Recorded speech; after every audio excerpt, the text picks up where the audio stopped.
Émission 683. Cette semaine, The Ghost Fleet, The All Goddamn Thing. En direct de Montréal, Québec, Canada. Vous écoutez, oui, les mystérieux étonnants.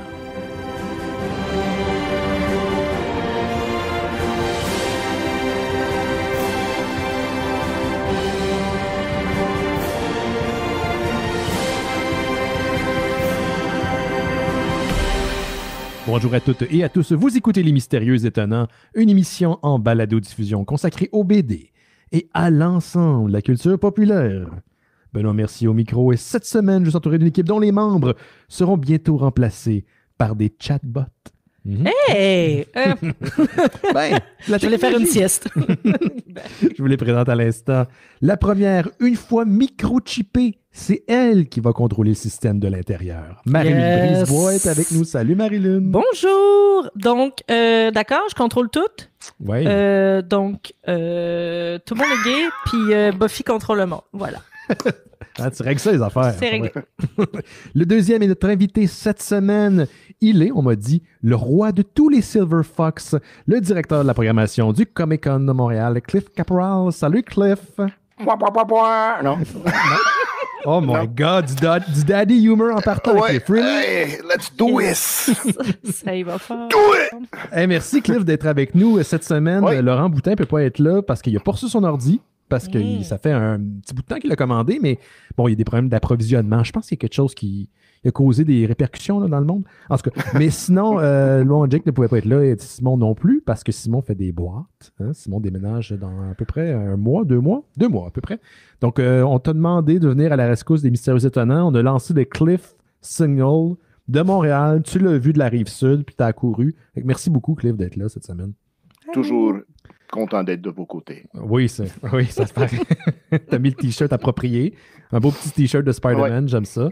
Moi, j'ai mon vieux t-shirt de Green Lantern. Oh! Oui, c'est ça. Puis Marilyn, c'est Batman. Marilyn, c'est Batman, Batgirl, Batwoman. All in Tout one. ce qui était en noir. L'autre fois, je suis allée à la SAC, puis j'avais, tu sais, j'étais habillée tout en noir, puis j'avais mon masque, puis j'avais tout, puis le monsieur, il m'appelait Madame Ninja. Je suis comme, I can get behind that. Merci. Ben, ça devait être un fan, il t'a reconnu, I guess, parce que c'est un peu de Madame Ninja. Ah oui, peut-être. Une ninja. Je sais pas si vous savez ça, mais maintenant, c'est comme un terme que les compagnies tech utilisent pour recruter des gens. Là. On qualifie les candidates de ninja. Nous cherchons un candidat ninja. C'est un peu weird, non? C'est genre tout faire, mais être payé pour une personne. Exactement. Exactement. Ça, c'est le keyword. Au Comic-Con, on a des bénévoles qui sont des ninjas, mais c'est pour la mascarade. OK? Alors, mais l'affaire, c'est qu'ils se déguisent en ninja. Okay, pour le vrai. Ouais. OK? Et puis, qu'est-ce qui sert? C'est quand tu fais la mascarade, c'est le concours de costumes. Oui. Puis, qu'est-ce qui arrive? C'est que les gens montent sur scène, montent leur costume. Puis, des fois, ils font une petite scène pour dire que le personnage de Power Rangers, il se bat. Puis là, des ninjas sortent, puis ils font comme une mise en scène. Alors, ça, c'est nos ninjas au Comic-Con. Ouais. Ça, c'est des vrais ninjas. C'est des vrais ninjas. Il y a des choses qui se passent. À partir du moment que tu portes un masque ou un costume, C'est débile. je pense qu'il y a des choses que les gens se permettent, deviennent des gens différents, des personnes différentes. Oui. En tout cas, moi, je suis intéressé par le cosplay, mais juste pas le talent. Quand je mets ma cagoule, je me sens tout à coup comme j'ai pas presque 50 ans, mais que j'ai 37. Je suis un hipster. Ouais. Cliff m'a dit avant l'émission qu'il allait avoir 50 l'année prochaine. T'as pas l'air d'avoir 50 ans. Merci, t'es gentil. Non, pas du tout. Puis 50. Je m'excuse. Non, c'est correct. De toute façon, 50, c'est le nouveau 40. Et 39, c'est le nouveau 29. Ouais. Écoute, moi, j'ai genre 40 en juin. Je capote parce que là, j'ai comme plus le droit d'éviter les responsabilités, ça veut dire. Puis ça m'y ferait beaucoup plus que la mort. Et cette année, j'ai vieilli 2 ans. Donc, tout est relatif. Ouais. Relatif. Je suis pas encore un beau Silver Fox comme toi, par exemple. Ouais, ça, c'est à cause que j'ai beaucoup de passion pour mes enfants. C'est pour ça que j'ai cette couleur-là. T'as-tu viré blanc à partir du moment que tu as eu des enfants, pour vrai? Ouais. Ah ouais, c'est comme ma mère qui perd ses cheveux, là. Ouais. Ah oui. C'est, gars, je me rappelle, quand on était à 3-4 mois avant que mon épouse donne naissance, et j'avais des problèmes de cœur, de stress et tout qui ont commencé. C'était sévère. J'étais dans le métro, Puis, tu sais, dans le métro, c'est serré des fois. Là. Puis je faisais comme ça, parce que j'ai des grosses épaules, mais je faisais comme ça.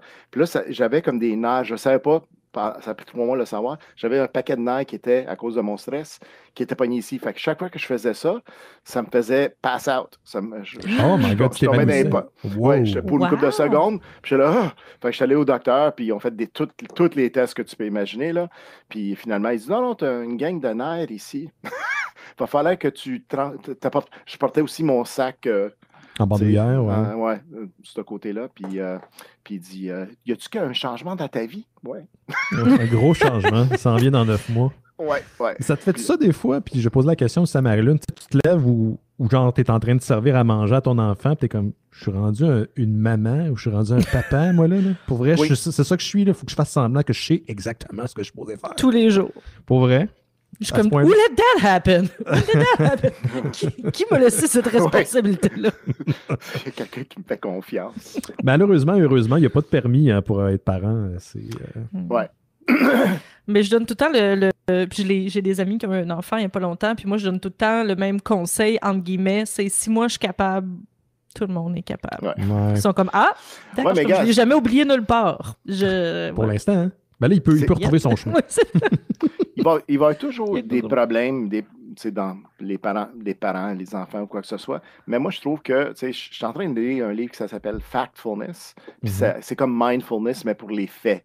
Et ça te fait penser à que les problèmes qu'on se crée, qu'on a dans notre tête, souvent, c'est des idées qu'on s'est faites qui viennent dans le passé, des années 70 et 80. Puis ça me fait calme. Oui, il y a encore des problèmes. Ça ne veut pas dire nie pas les problèmes qui existent, mais capote pas. Fait que je pense que, comme les familles, maintenant, les pères, les parents, généralement, passent plus de temps avec leurs enfants que les parents des années 90. Les parents des années 90 passent plus de temps avec que les enfants que ceux-là des années 60. Ouais. Mais surtout les pères. Si tu vois la courbe, que les pères, comment ils passent plus de temps avec leurs enfants, c'est énorme. Oui, il y a beaucoup de travail à faire. Ça, on ne veut pas l'ignorer, mais c'est vraiment capotant comment qu'on a avancé quand même. Il y a comme une dissociation dans ma tête, puis on va aller à la culture populaire, les gens à la maison, inquiétez-vous pas. Mais il y a comme une dissociation dans ma tête entre le fait d'avoir tu sais, comme mon frère, il y a 2 enfants, j'ai 2 neveux. Puis, tu sais, je connais mon frère, je le connais depuis qu'il est tout jeune. Moi, je suis le premier bébé de toute la famille. Je connais mon frère, je l'ai vu évoluer, passer d'un enfant, un adolescent, un adulte, puis un plus vieil adulte. Mais dans ma tête, je n'arrive pas à concilier le fait qu'il est un papa. Puis je le vois aller, il est super bon, tu sais. Ouais. Puis là, je me dis, comment je ferais pour moi? Avoir un kid, je serais pas capable. T'sais, genre, il se réveillerait le matin, je serais comme, on va tous mourir, réveille-toi, il faut aller à l'école. Je veux dire, c'est comme, il serait fucked up, man. Je sais pas à quel point je pourrais développer les bons réflexes pour l'élever comme du monde. T'as comme pas le choix à un donné. You have to suck it up pour tout. Tu sais, t'es stressé, t'es malade, tu t'inquiètes, t'es triste. Ouais. Mais tu peux montrer quand même que t'es un humain, mais en même temps, t'as pas le droit. Moi, j'ai pas le droit de paniquer.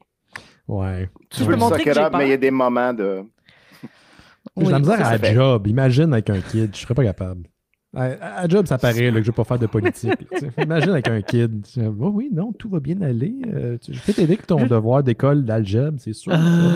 Mais c'est correct de montrer qu'on est humain et qu'on sait pas ce qu'on fait. Là. Je pense que Bastien ne sait pas que j'ai aucune idée de ce que je fais.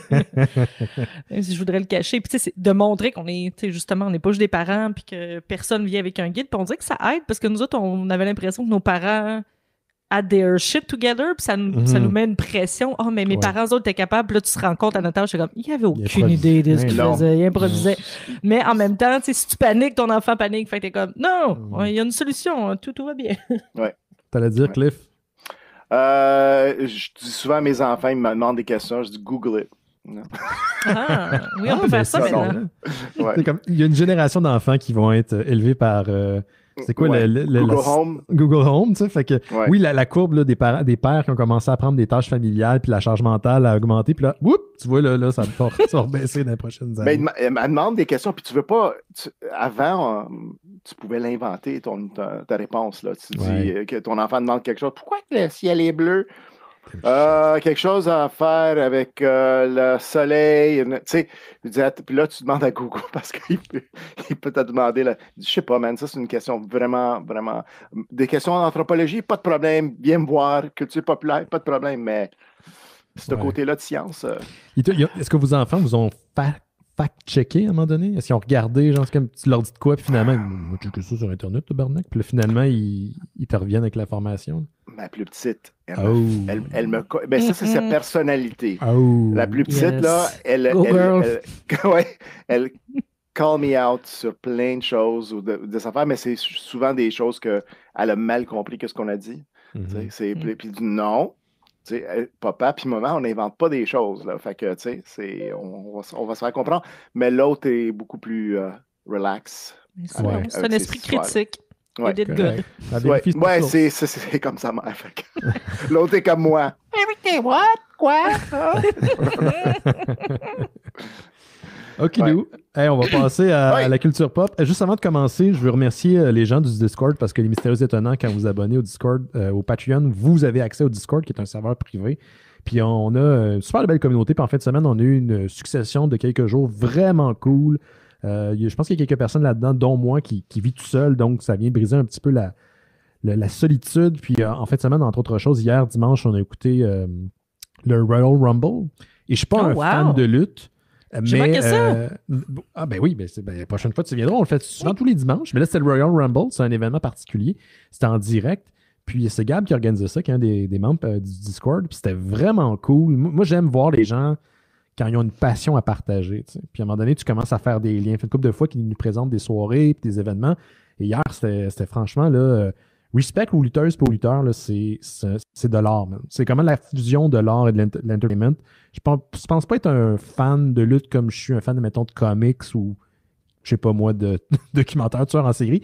Mais je trouve ça fascinant. Puis, c'est grâce au Discord. Fait que si ça vous intéresse de vous joindre à nous, quand vous vous abonnez au Patreon des Mystérieux Étonnants, vous avez accès au Discord. Soyez pas gênés. Il y a 2 nouvelles personnes durant le week-end qui nous connaissaient pas, puis avec qui on a commencé à jaser. Puis là, ça brise la glace. Le monde ne sont vraiment pas gênants. Puis la preuve, quand on est dans le même monde, on parle tout le temps ensemble, tout un peu le même monde, on se dit, tu sais, hey, s'il y a quelqu'un qui arrive, s'il y a un nouveau qui arrive, il faut trouver une manière de l'incorporer, briser la glace pour pas qu'il se sente un peu dépaysagé. Fait que si vous êtes déjà venu par le passé, vous avez quitté, ou si vous cherchez de quoi faire durant le week-end, il y a toujours du monde sur le Discord, jamais bien loin. Fait que allez sur Patreon, vous abonnez, vous avez accès au Discord. Puis c'est vraiment une très belle gang. Fait que merci à tout le monde qui est sur le Discord. Et ça va se poursuivre parce que c'est ça. Parce qu'on tant qu'à rien faire. On en a besoin. Mais je trouve ça bien parce que c'est vrai que ça peut être intimidant. Tu sais, des gens qui t'as l'impression que c'est des amis ou c'est comme une gang, tu connais pas les codes ou quoi que ce soit, puis t'es comme « Salut! » Oui, Moi, ça m'intimiderait, mais dans le fond, non, tout le monde est accessible. La plateforme Discord est un peu intimidante. Quand t'arrives, t'as plein de notifications, t'as plein de sons. Moi, j'ai tout fermé ça. J'ai tout mis ça off parce que ça devient dérangeant aussi quand tu jases, tout le temps des blips. Puis ça contribue aussi à un peu la confusion initiale. Mais pour vrai, là, on va vous montrer au pire comment. Là. Il y a des gens, des fois, ils ont des problèmes techniques, mais on les aide live. Mais c'est vraiment une belle gang. En fait, c'est le... Tu sais, quand les gens ils vont étudier les carottes de glace dans leur article, là, puis ils sortent, puis ils se regardent, il y a 3000 ans, là, il y a telle sorte de plante qui est morte parce qu'il y a un volcan qui a explosé. Là. C'est comme c'est le concentré de tout ce qui s'est passé dans les 1000 dernières années, je dis n'importe quoi. Ben, le Discord, c'est un peu la carotte des fans des Mystérieux Étonnants, c'est du monde bien cool. Puis il n'y a pas... J'aime cette analogie-là. Ouais, je suis allé loin dans mes codes, là, mais bon, en tout cas, vous voyez ce que je veux dire. J'aimais vraiment ça, mais pour de vrai, invitez-moi pour la lutte. Je pense que la dernière fois que j'ai regardé de la lutte live, c'était peut-être au Fouf, c'était pas avec toi, mais on est allé regarder la lutte ensemble. Ah oui, on a fait mourir sous des chaises. Tabarnak, si on était allé au Bain Mathieu dans le temps qu'on pouvait se cracher mutuellement dans la bouche, tout le monde, puis c'était rempli de monde, et à un moment donné, le combat c'est sorti du bain, ou de la piscine, si on veut, où il y avait le match. Et j'ai eu un petit moment de panique parce que j'étais avec toi, Jake, puis je pense que la copine à Jake était là. Ouais. Ça se peut-tu? Et je me suis vraiment demandé, tu sais, il y avait une panique autour. Et je me suis demandé où est tout le monde, puis c'était assez stressant. C'était intense. C'était comme 2 équipes de 2 personnes qui, dans les chaises, il y avait une petite madame qui avait de la misère à se sauver. Oui, la petite madame, malheureusement, c'est drôle, mais c'est pas drôle. Elle était en état d'ébriété avancée, puis elle s'est endormie avant le début du match, puis elle s'est réveillée quand c'était la panique générale. Fait qu'elle a pensé que c'était bataille générale. Fait qu'elle essayait de se sauver, en fait, des lutteurs qui se tapaient sa gueule. C'est pas drôle, mais... Ouais, la scène était quand même comique, mais pauvre madame. Je me souviens encore d'elle. Vas-y donc, Enfin. Marilyn, dans tes nouvelles, on va commencer. Qu'est-ce que tu avais? Tu m'as dit, je te demandais ça pour faire des pompes, puis je suis même pas foutu de lire mes notes. Non, Montréal joue. Oui, c'est ça. Montréal joue qui est présenté par les bibliothèques de Montréal, qui normalement, c'est entre toutes les bibliothèques de Montréal et des activités. Ça a lieu quand même cette année, donc c'est du 20 février au 7 mars. C'est des activités numériques, donc il y a des jeux en ligne, il y a des cahiers de jeux que tu peux imprimer parce que c'est pour toute la famille. Ça peut être pour des couples, pour des adultes, pour des enfants, des adolescents, il y en a vraiment pour tout le monde. Il y a des présentations de contenu, des jeux en ligne, des activités. Pour la programmation, vous pouvez aller sur montrealjoue.ca ou sur leur page Facebook. Donc, il y a évidemment les events, la programmation, tout ça. Puis je trouve ça très intéressant et je trouve que, tu sais, il faut que tout le monde s'adapte et fasse des choses en ligne. Des fois, ça peut peut-être passer à côté, mais je trouve que la programmation qu'ils ont fait est quand même très intéressante. Ils se sont bien adaptés et c'est ça, c'est du contenu de qualité fait par les bibliothèques de Montréal. Donc, ça fait plusieurs années qu'ils font ça quand même. Oui, ça fait plusieurs années. J'étais à Monsieur Net, je pense, dans le temps que ça a commencé. Fait que ça fait, donc, sur les jeux vidéo, mais aussi les jeux de table et tout ce qui englobe ça, les escape the room et tout ça. Donc, si vous voulez vous divertir du 20 février au 7 mars, vous divertir les enfants, tout ça. Excellent. C'est ça, comme tu l'as mentionné, Marilyn, c'est le jeu dans son ensemble. C'est pas juste les jeux vidéo. Non, c'est ça, c'est très ouvert. Là. C'est pas pointu, c'est pas comme justement là, comme une convention de jeux vidéo, c'est vraiment sur le jeu globalement pour tout le monde. Excellent, super. Moi, j'ai une petite nouvelle qui va peut-être réjouir certains cinéphiles, parce que, est-ce que tu avais vu, tu n'étais pas venu avec nous autres dans le temps, Marilyn, je pense, voir Cloverfield au cinéma, hein? Tu pas vu? Je pensais même pas ça, parce que je l'avais déjà vu avec mon ancien copain. Ah, ok.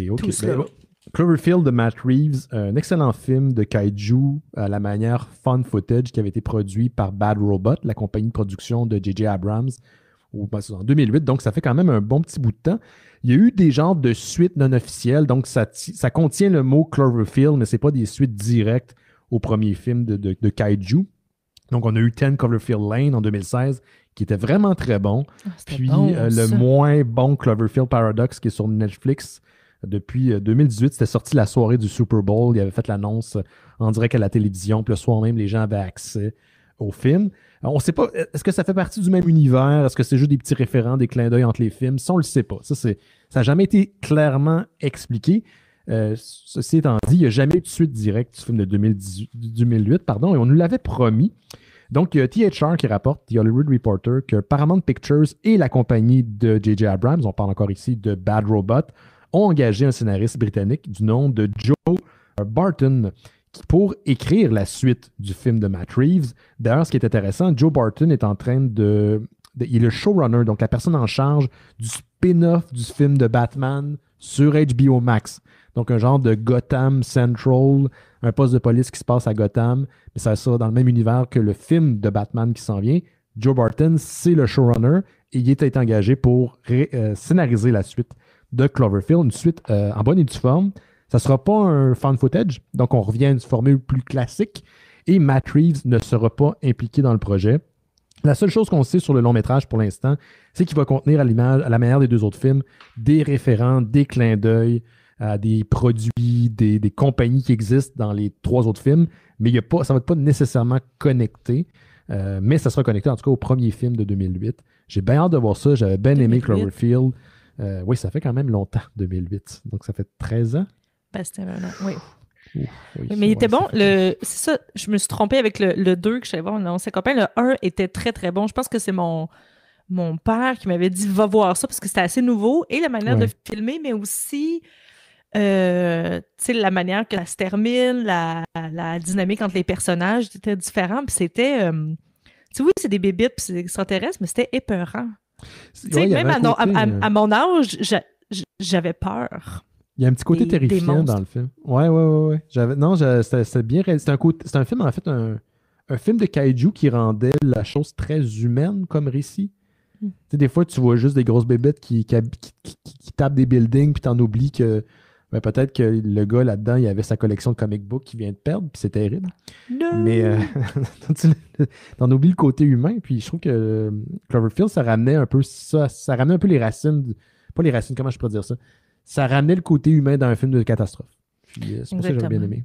Puis le 2, qui est un genre de huis clos, thriller, stressant, avec Ramona Flowers, qui Avec était Ramona excellent. Flowers. Et John Goodman également, qui joue le méchant du film, lui aussi était très bon là-dedans. Donc, c'était excellent. Éventuellement, sur les grands écrans, la vraie suite de Cloverfield. Toi, Cliff, tu voulais revenir sur WandaVision, hein, aussi? Oui, mais je viens de trouver un lien avec ce que tu parlais Ben de oui, Matt vas-y. Reeves et tout, parce que Jeffrey Wright, qui va être Gordon, Commissioner Gordon Dans la série spin-off. Il va-tu être dans la série? Je sais qu'il va être dans le film, mais je ne sais pas s'il est dans la série. OK. Mais il devrait au moins apparaître une couple de fois. Peut-être un petit clin d'œil, oui, c'est ça. Mais ils viennent d'annoncer, HBO Max lance un podcast Batman The Audio Adventures. Bon, un autre podcast. Mais qui est un podcast narratif. Oui. Mais c'est un comme humoristique avec Jeffrey Wright qui joue la voix de Batman. Alors, c'est intéressant. Et c'est des gens qui ont écrit pour Dennis McNichols, qui a écrit pour Saturday Night Live. Alors, ça va être humoristique, mais ça va être quelque chose de HBO. Ça ne fait pas partie du deal qu'ils ont fait avec Spotify. Parce qu'ils ont fait un deal avec Spotify, DC, puis Warner Brothers, mais c'est pas la même chose. Est-ce que c'est spécifié si c'est... peut-être que c'est pas indiqué, puis c'est peut-être pas le cas, mais si c'est lié à Team Coco, parce que Conan O'Brien arrête ça. Team Coco, parce que Conan O'Brien arrête complètement son talk show. Il va faire du contenu seulement pour HBO Max. Il va avoir un genre de show de variété qui va se transposer sur HBO Max. Ici, je ne sais pas comment on va l'avoir. Ce ne sera pas un daily talk show. Ce sera comme de temps en temps. Mais en parallèle, ils font plein de podcasts, ils font plein de contenu sous l'ombrelle de Team Coco. Genre. Non, je vois aucune mention de Team Coco ou de Conan. Ils mentionnent qu'il y a plein des gens de ex-Saturday Night Live qui sont connus assez bien maintenant, qui vont faire des voix divers comme Chris Parnell, Melissa Villaseñor, Seth Meyers, Brent Spiner, ton préféré. Mon préféré. Ouais. John Leguizamo, Ike Barinholtz, Alan Tudyk, Rosario Dawson, Tim Meadows, Fred Marston, puis j'en passe. Il y en a énormément gros. Alors, ça va être intéressant pour les fans de Batman et les fans de l'humour en général. Fait que c'est We just need to laugh. En ce moment, surtout, oui. Yes, we on do. est là pour ça aussi. C'est intéressant. Ouais. Donc, Marilyn, attends, mais Caroline de page que j'arrête pas de perdre. Oui, The Devil in the White City. Oui, parce qu'on écrit sur du papier, tout le monde. Comme des animaux. Comme des animaux. Oui. Mais j'aime ça écrire sur du papier, ça rend les choses tangibles. Je pense que ça a un côté apaisant aussi. Oui, tu mets des notes, là. Ouais. Je ne suis pas capable de me relire, mais non plus. Donc, The Devil in a White City, c'est un livre qui a été écrit il y a très longtemps et dont les droits ont été achetés par Leonardo DiCaprio en 2010. Et sa seule volonté, c'était qu'il voulait produire un film ou une émission, mais juste si Scorsese le produisait, parce qu'ils ont travaillé longtemps ensemble, mais ça fait très longtemps qu'ils n'ont rien fait ensemble aussi. Ouais. Donc, ils mettaient ça sur les tablettes, puis il y a pas question qu'elle allait faire ça sans lui. Et là, ça a changé dans leurs priorités. Ça n'arrête pas de changer, mais là, c'est revenu à l'actualité. Devil in a White City, c'est une vraie histoire. Le film est basé sur des faits réels. C'est H.H. Holmes. Oh oui, ce gars-là. Oui, c'était un tueur en série en 1893. C'est lui qui a fait la... Oui, vas-y, excuse-moi. L'hôtel. Donc, ce qu'il a fait, c'est qu'il a créé un hôtel de torture avec des chambres, avec des pièces secrètes, pas des caméras, mais il pouvait surveiller, il y avait des pièces secrètes de torture. Et il a été accusé de 9 meurtres, mais il y en aurait eu, il y en a eu plus que énormément, là, des centaines peut-être.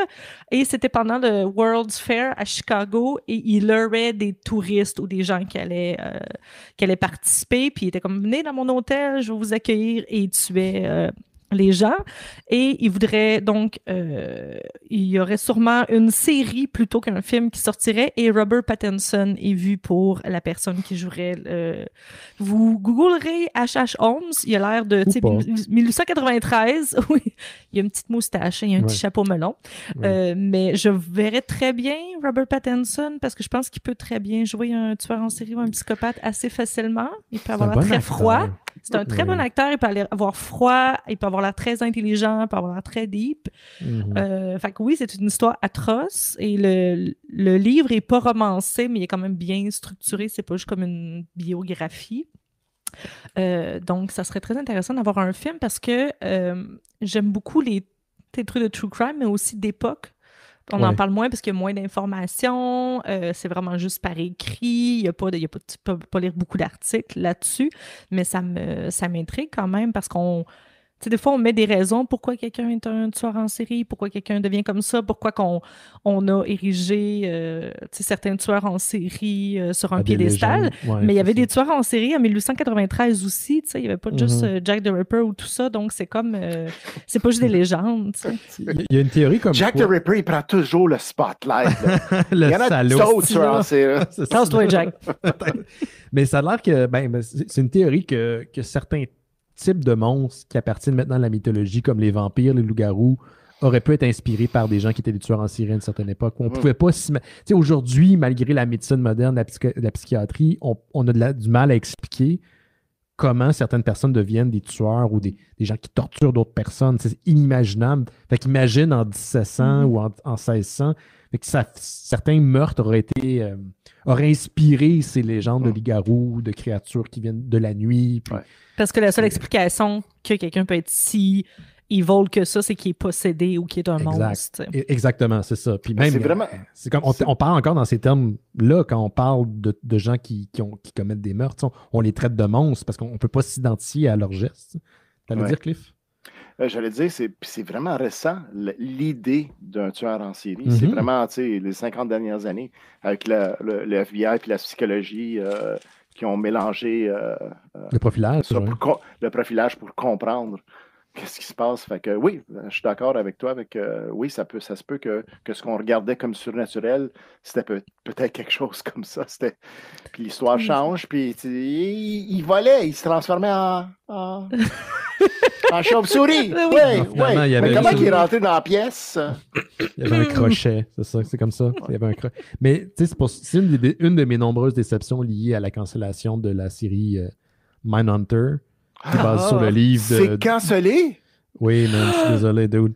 Oui, mais c'est juste parce qu'il disait qu'il y a... Tu sais, bon, ça y est, Cliff... Bon, Cliff s'en va. Bon, je suis désolé, Cliff. Ben! T'as ruiné Noël!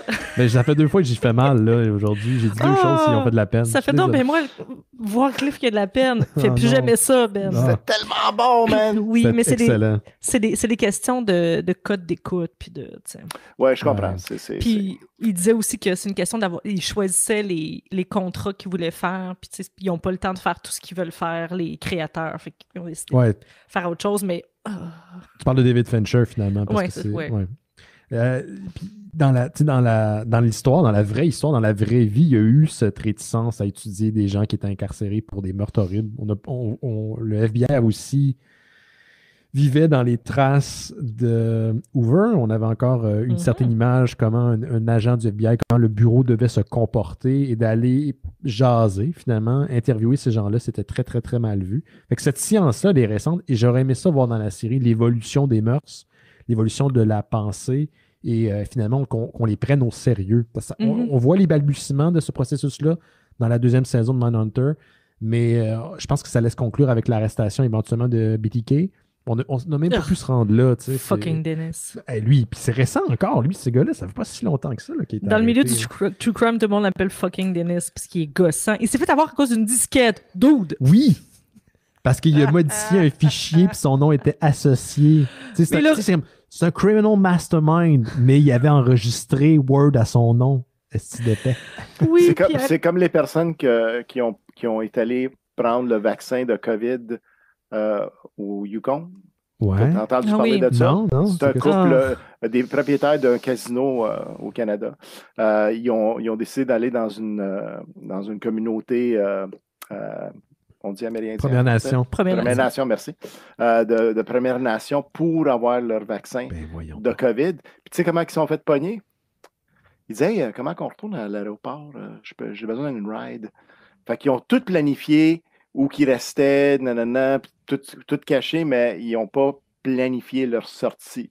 No exit strategy. Alors, c'est comme le tueur en série là, qui n'a pas pensé à... Mais le pire, c'est qu'il leur a demandé, il a dit, si je vous donne une disquette, c'est parce qu'il voulait réclamer des meurtres puis qu'il n'avait même pas fait aussi. Si je vous donne une disquette, est-ce que vous allez me retracer? La police, non!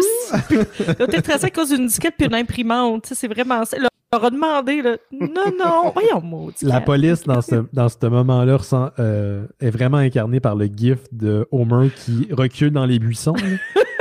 Ils ont fait non, on va jamais te pogner. Inquiète-toi pas. Moi, j'avais une autre petite nouvelle concernant les comic books et je suis très content que Cliff soit là avec nous pour pouvoir justement commenter la nouvelle. C'est quand même une grosse nouvelle. C'est sorti la semaine passée. J'ai pas eu le temps d'en parler malheureusement. Bleeding Cool, pour les gens qui ne connaissent pas, c'est un site qui est dédié aux comic books. Donc, beaucoup de nouvelles liées au milieu de la bande dessinée américaine. Ils se plaisent beaucoup à dire qu'ils connaissaient la nouvelle avant qu'elle soit annoncée. Ça, c'est un truc de Bleeding Cool. Là.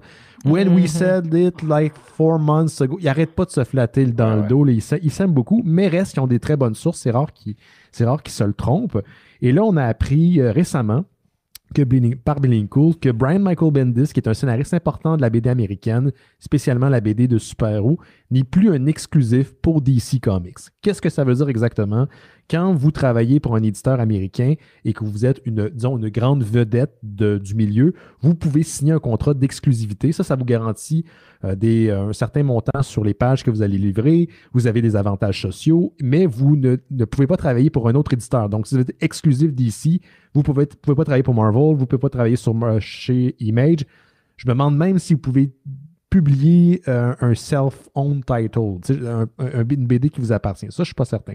Donc, tout ça étant dit, Brian Michael Bendis a été un auteur très important chez Marvel. Au début des années 2000, il est resté là 15-14 ans. Il a fait presque tous les titres qu'il voulait faire, mis à part Fantastic Four. Et il a quitté Marvel en 2018. Il s'est consacré après chez DC Comics à Superman et Action Comics. Malheureusement, les ventes de ces deux titres-là n'ont pas augmenté de façon significative. Donc, ça peut être joué dans le fait qu'on a renégocié son contrat récemment. Et d'ailleurs, il a dû arrêter assez tôt sa série de Superman et d'Action Comics. Maintenant, il est sur Justice League et Checkmate. C'est rare qu'on a des auteurs qui ont des contrats d'exclusivité, mais il y en a. Mais là, ça risque de changer. Est-ce que Brian Michael Bendis va aller retourner chez Image? Il n'a pas été mis à la porte, c'est juste que son contrat a été modifié. Est-ce qu'il va aller chez Marvel? Est-ce qu'il va continuer juste à travailler chez DC? Ça reste à voir.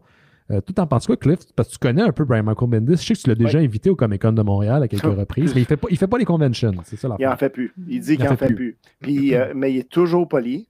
Il s'excuse toujours de ne pas être capable de les faire.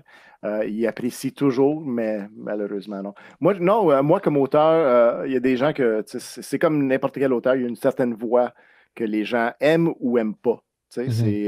Puis moi, pendant ces runs de Marvel, que ce soit Ultimate Spider-Man, New Avengers, Avengers Disassembled, House of M, moi, j'ai bien aimé. J'ai moins aimé son X-Men, mais je trouve que c'est une voix importante.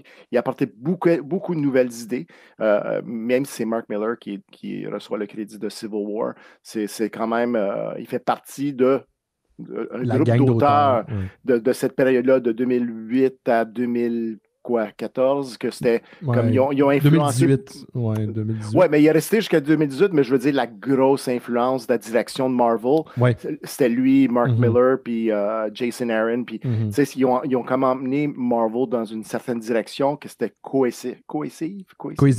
Cohésif, merci.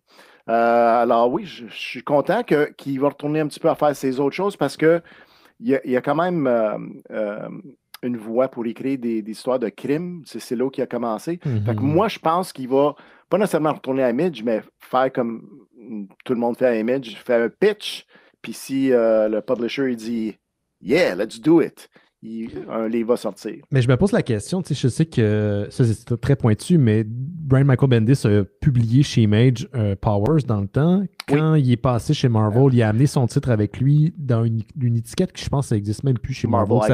Marvel Icon. Donc, ce que ça veut dire, c'est que tu gardes les droits de tes personnages, tu gardes les droits de tes histoires. Fait qu'il a quitté Image pour ça. Je sais pas à quel point il serait ouvert à les recevoir. Tu sais, ça dépend comment ça s'est fait. Je sais pas, tu sais, des fois, les gens changent, dans le sens qu'on change de job, c'est plus les mêmes responsables. Mais moi, je serais bien intéressé de voir Brian Michael Bendis à retourner à jouer avec ses propres jouets, là, tu sais, créer des parce que même quand il était chez Marvel, il a créé combien de personnages uniques, tu sais.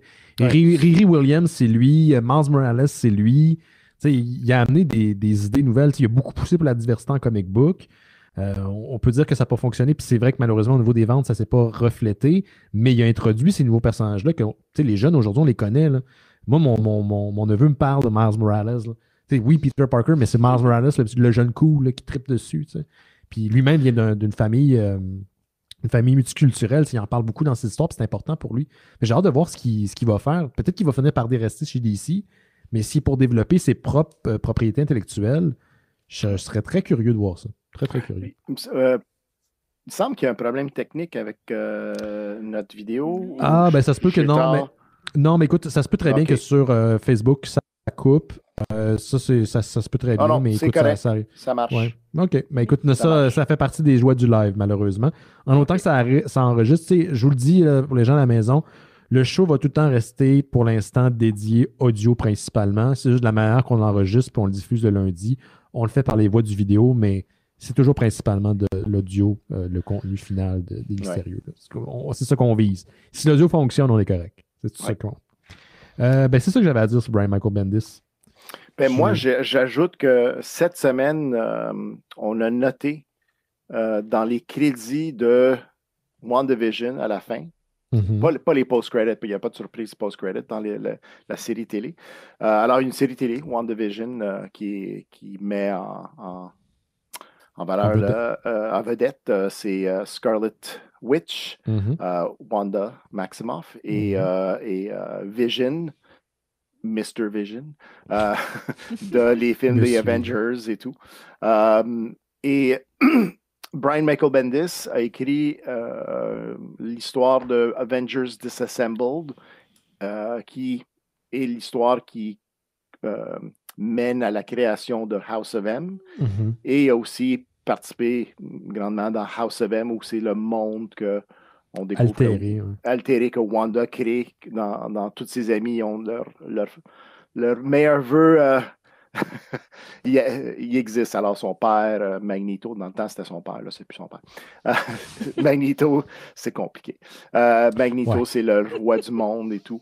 Mais en tout cas, cette semaine, dans les crédits, c'était noté que son nom apparaît. Les remerciements. Il remercie souvent les gens qui ont influencé l'histoire, comme, c'est qui le gars qui écrit Batman? Tom King? Tom King, oui. Tom King a été Ouais. remercié à cause que lui a écrit l'histoire Vision une couple d'années avant Batman. Alors, c'est intéressant qu'ils prennent vraiment, ils ont donné une grosse crédit, ils prennent vraiment un petit peu de tout. C'est comme une salade de best hits de Wanda Vision. Ouais. Alors, ça, c'était mon segue qui est pas mal poche. non, mais je comprends ce que tu veux dire. Smooth, C'est que la série a été beaucoup influencée par Bendis quand vous lisez Disassembled, puis quand vous lisez House of M. Vous voyez l'influence. Ouais. Je voulais faire un aparté parce que c'est intéressant ce que tu dis, Cliff. Si vous avez écouté un film de Marvel dans les 10 dernières années, puis j'imagine que si vous êtes à l'antenne des Mystérieux Étonnants, vous avez écouté un film de Marvel, c'est entre autres choses Bendis qui a influencé beaucoup des films juste par son écriture. Donc, il a collaboré à un certain niveau à un moment donné au niveau créatif. Il l'est plus. Ce groupe-là de créatifs n'existe plus. Mais bon, il y a clairement ses traces partout. Là. Tu lis Marvel, tu regardes Marvel, au cinéma, c'est Bendis. Ça a été ça. Puis surtout la manière que les personnages parlent, parce que ça, c'est une chose que je me rappelle de Brian Michael Bendis, il avait dit dans des entrevues, parce que Ultimate Spider-Man, c'était un gros succès, Pas juste à cause de l'histoire, mais la façon dont les jeunes parlaient. Oui, ça fait 20 ans, là. Mais lui, qu'est-ce qu'il faisait? Il habitait à Seattle, Portland ou whatever. Puis il s'assoyait dans un parc, puis il écoutait les jeunes parler, les adolescents parler, puis il écrivait des expressions et quoi que ce soit. Il voyait les interactions. Oh, ça dérange à lui. Ça. Dans le temps, il n'y avait pas d'enfants. Fait que, il découvrait comment que les jeunes parlent. Fait qu'il donnait ces voix-là dans Ultimate Spider-Man. Et puis Miles Morales et tout ça. C'est intéressant, ça. Ouais, fait que c'est un comme character actor, mais pour écrivain. Il y a ces codes, il y a ces histoires qui répètent tout le temps. Mais ça, on peut reprocher ça à n'importe qui, là, je veux dire. N'importe quel auteur, tu sais. C'est ça. William Shakespeare, toi, puis tes Val, puis tes... ça va, là. Ça va. Tout le monde meurt. Let's go. Mais WandaVision, moi, juste une petite critique, parce qu'on est rendu à 4 épisodes. C'est supposé d'en avoir 9 épisodes au total. Par contre, il y a une rumeur qui dit que c'est possible qu'il y en ait 10. Et la rumeur est partie peut-être d'une erreur, on ne sait pas. C'est une agence de talent qui représente une des actrices dans la série, un rôle mineur. Elle dit tel personnage va être là dans l'épisode 4, 6, 7, 8, 9 et 10. Fait que là, tout le monde dit wow, on n'a jamais entendu parler de 10. Qu'est-ce qui se passe? C'est une surprise? Did you ruin the surprise? Je sais pas. Fait que reste à voir. Mais moi, je pense que ça va rester à 9 épisodes parce que je pense que leur but, c'est d'avoir 270 minutes, plus ou moins, qui est à peu près 4,5 heures de télévision, qui va être la même chose pour Winter Soldier, Falcon and Winter Soldier. Mais ça, c'est 6 épisodes de 40 à 50 minutes. Mais tu sais, des fois, les gens partent sur des histoires, sur des petits détails, sur des erreurs. Tu sais, The Army just caught a flying saucer in the Roswell area. Tu sais, comme là, ça fait comme 70 ans qu'on en parle encore. Là. C'était bon, ça. Merci, j'aime bien faire cette voix-là. Breaking news! Mais toi, comment t'aimes la série à date, Cliff? Parce que tu m'en parlais un petit peu. Moi, je suis assez patient et j'aime... tu me connais comme un fan des X-Files. Ça, c'était mon premier... À part les X-Men et les bandes dessinées, mon premier gros fandom, c'était The X-Files. Puis j'étais obsédé. J'achetais toutes les revues. La première fois que je voulais être sur l'Internet, c'était à cause des X-Files pour lire les théories, quoi que ce soit, puis participer. Alors, c'est comme si je reviens à cette chose-là. Fait que là, c'est une semaine, on écoute une demi-heure. Le premier épisode, c'était un hommage à Bewitched. non, la première, c'était Dick Van Dyke, surtout, mélangé... non, c'était pas lui, il était pas dans lui. C'était l'autre. C'était pas lui. C'était l'autre. Il y avait deux autres gars dans Bewitched, en tout cas. Il y avait Dick Van Dyke, puis aussi un petit peu de I Love Lucy. Je suis un gros fan de cette période-là aussi. Quand j'ai grandi, j'écoutais tout ce qui était à la télé. Là. Puis ma mère écoutait I Love Lucy quand elle vient de l'Espagne. Puis elle me disait « Écoute I Love Lucy, écoute I Love... » Ça, c'est son accent. Fait que, tu sais, moi, j'aimais ça. J'aimais l'encadrement. J'aime le fait qu'ils prennent leur temps puis ils sont honnêtes avec ce qu'ils essaient de faire. Je note qu'il y a beaucoup de gens qui sont, je ne veux pas dire impatients, mais c'est comme ils ne veulent pas laisser l'auteur conter l'histoire comme à la façon qu'ils veulent. Ils veulent la façon que le fan il veut. Mais le fan que lui représente, parce que moi, exactement. Le fan que je représente, il est bien content. Oui. Puis moi, je suis dans un groupe de 50 personnes que je comptais, puis on passe nos théories, puis on est tous vraiment contents. Oui, ça ne veut pas dire qu'on ne critique pas, puis qu'on ne trouve pas des problématiques ou quoi que ce soit, mais c'est plus une conversation, c'est de la grosse poubelle, tu sais. Fait que moi, j'aime ça toutes les 2 semaines. J'aime ça, l'idée qu'on garde la série en vie à chaque semaine, puis qu'on en parle, puis que ça va pas être... c'est quoi? Je me rappelle Stranger Things, oui, c'est un gros succès, mais c'était une fin de semaine, tout le monde en parle. Puis après ça, what's next? Tu sais, c'est comme... Tu sais, c'est cool, mais anyways. Fait que ce que j'aime, c'est que ça prend son temps, mais rendu à la 4e épisode, je dirais aux gens qui sont impatients, donne-y jusqu'au 4e épisode. Même si tu attends jusqu'à la fin, si tu n'es pas capable, rendu au 4e épisode, tu ne vas pas aimer ça. Puis c'est correct. Il y a des séries qui sont pas faites pour tout le monde. Je ne vais pas donner X-Files à ma mère, puis Madeline va me tuer, puis je dis, va écouter Lost. Mandalorian. Non, j'ai écouté 4 épisodes de Lost. Ouais. Ah oui, OK. Mais moi, j'avais une conversation tantôt avec Yann Richards, que tu connais, qui est un ami de longue date. Puis, tu sais, Yann est aussi un fan de comic book. Puis, lui, il aime bien la série comme moi. Puis, on tripait un peu sur les mêmes éléments, les mêmes points. Puis, ce qu'on trouve génial, puis c'est ça, on avait cette discussion-là, c'est dans les comic books, le traitement qu'on voit dans WandaVision, donc on commence avec à une certaine époque, on ne sait pas où on est, c'est une série inspirée d'une certaine époque de la télévision, comme tu viens de le mentionner. Ça se fait, tu sais, on joue avec le médium, mais l'audience qui... Tu sais, il y a 10 ans, Marvel faisait des films de super-héros assez basiques. Ils ont révolutionné la recette par rapport à ce qui se faisait avant, mais ils ont révolutionné la recette. Ce qui est génial, c'est que l'auditoire a évolué avec eux.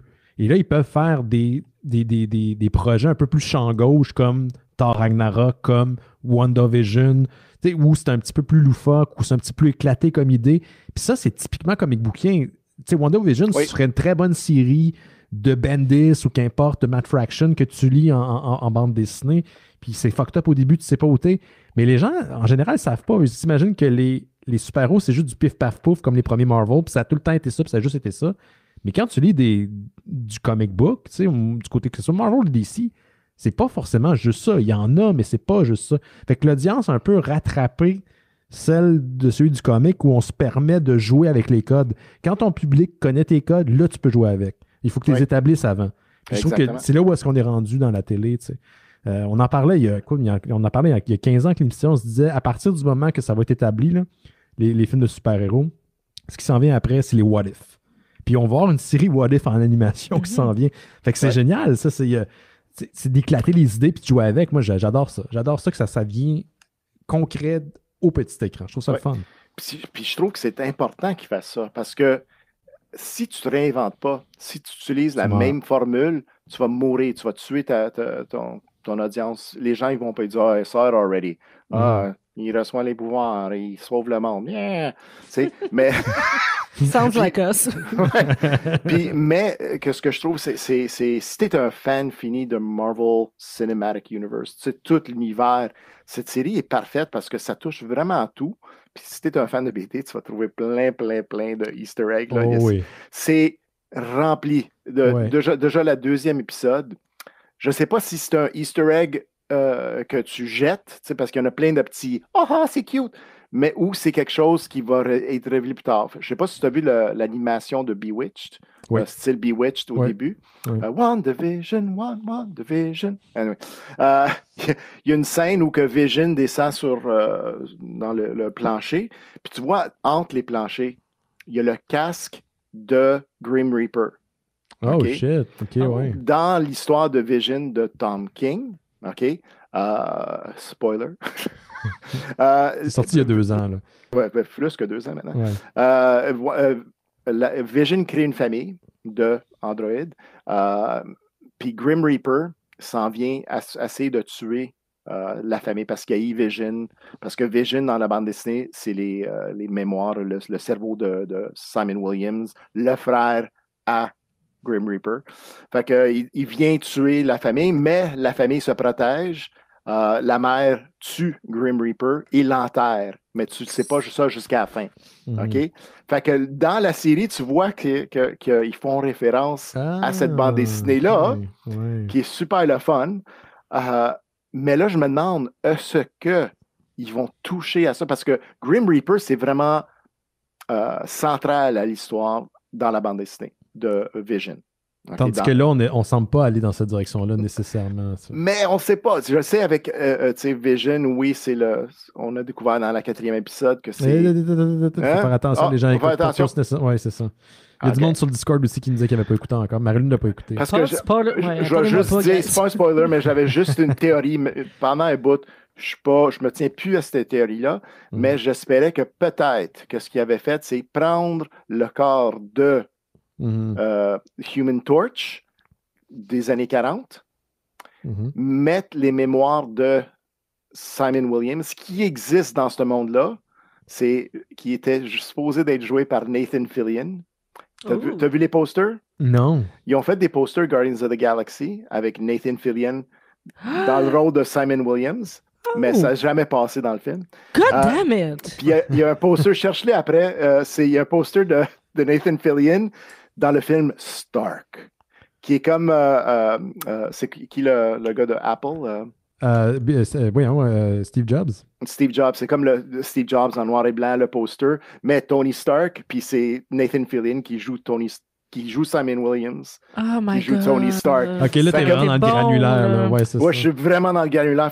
Puis Nathan Fillion, c'est quelqu'un qui serait prêt à participer à ça. Fait que moi, pendant un bout, j'avais une idée que Vision, c'était Simon Williams qui jouait le rôle de Vision pour essayer de convaincre Scarlet Witch à faire quelque chose, à Wanda à faire quelque chose. Mais, en tout cas, moi, j'avais des grosses théories, c'était des grosses pages, c'est débile. Mais dans une des épisodes, il y a quelqu'un qui demande toutes les mêmes questions que moi, j'ai demandé. Ils ont comme un gros board, puis il dit « Why hexagons? » Parce qu'il y a des hexagones un peu partout. Des hexagones un peu partout. Je dis « Oui, pourquoi des hexagones? » Mais c'est ça, il y a vraiment quelqu'un qui avait un playbook, là, donc un cahier de notes, puis s'est dit « On va faire freaker les geeks. » Il a pris plein de notes pour les faire triggerer. C'est clair, mais ils savent comment nous poker.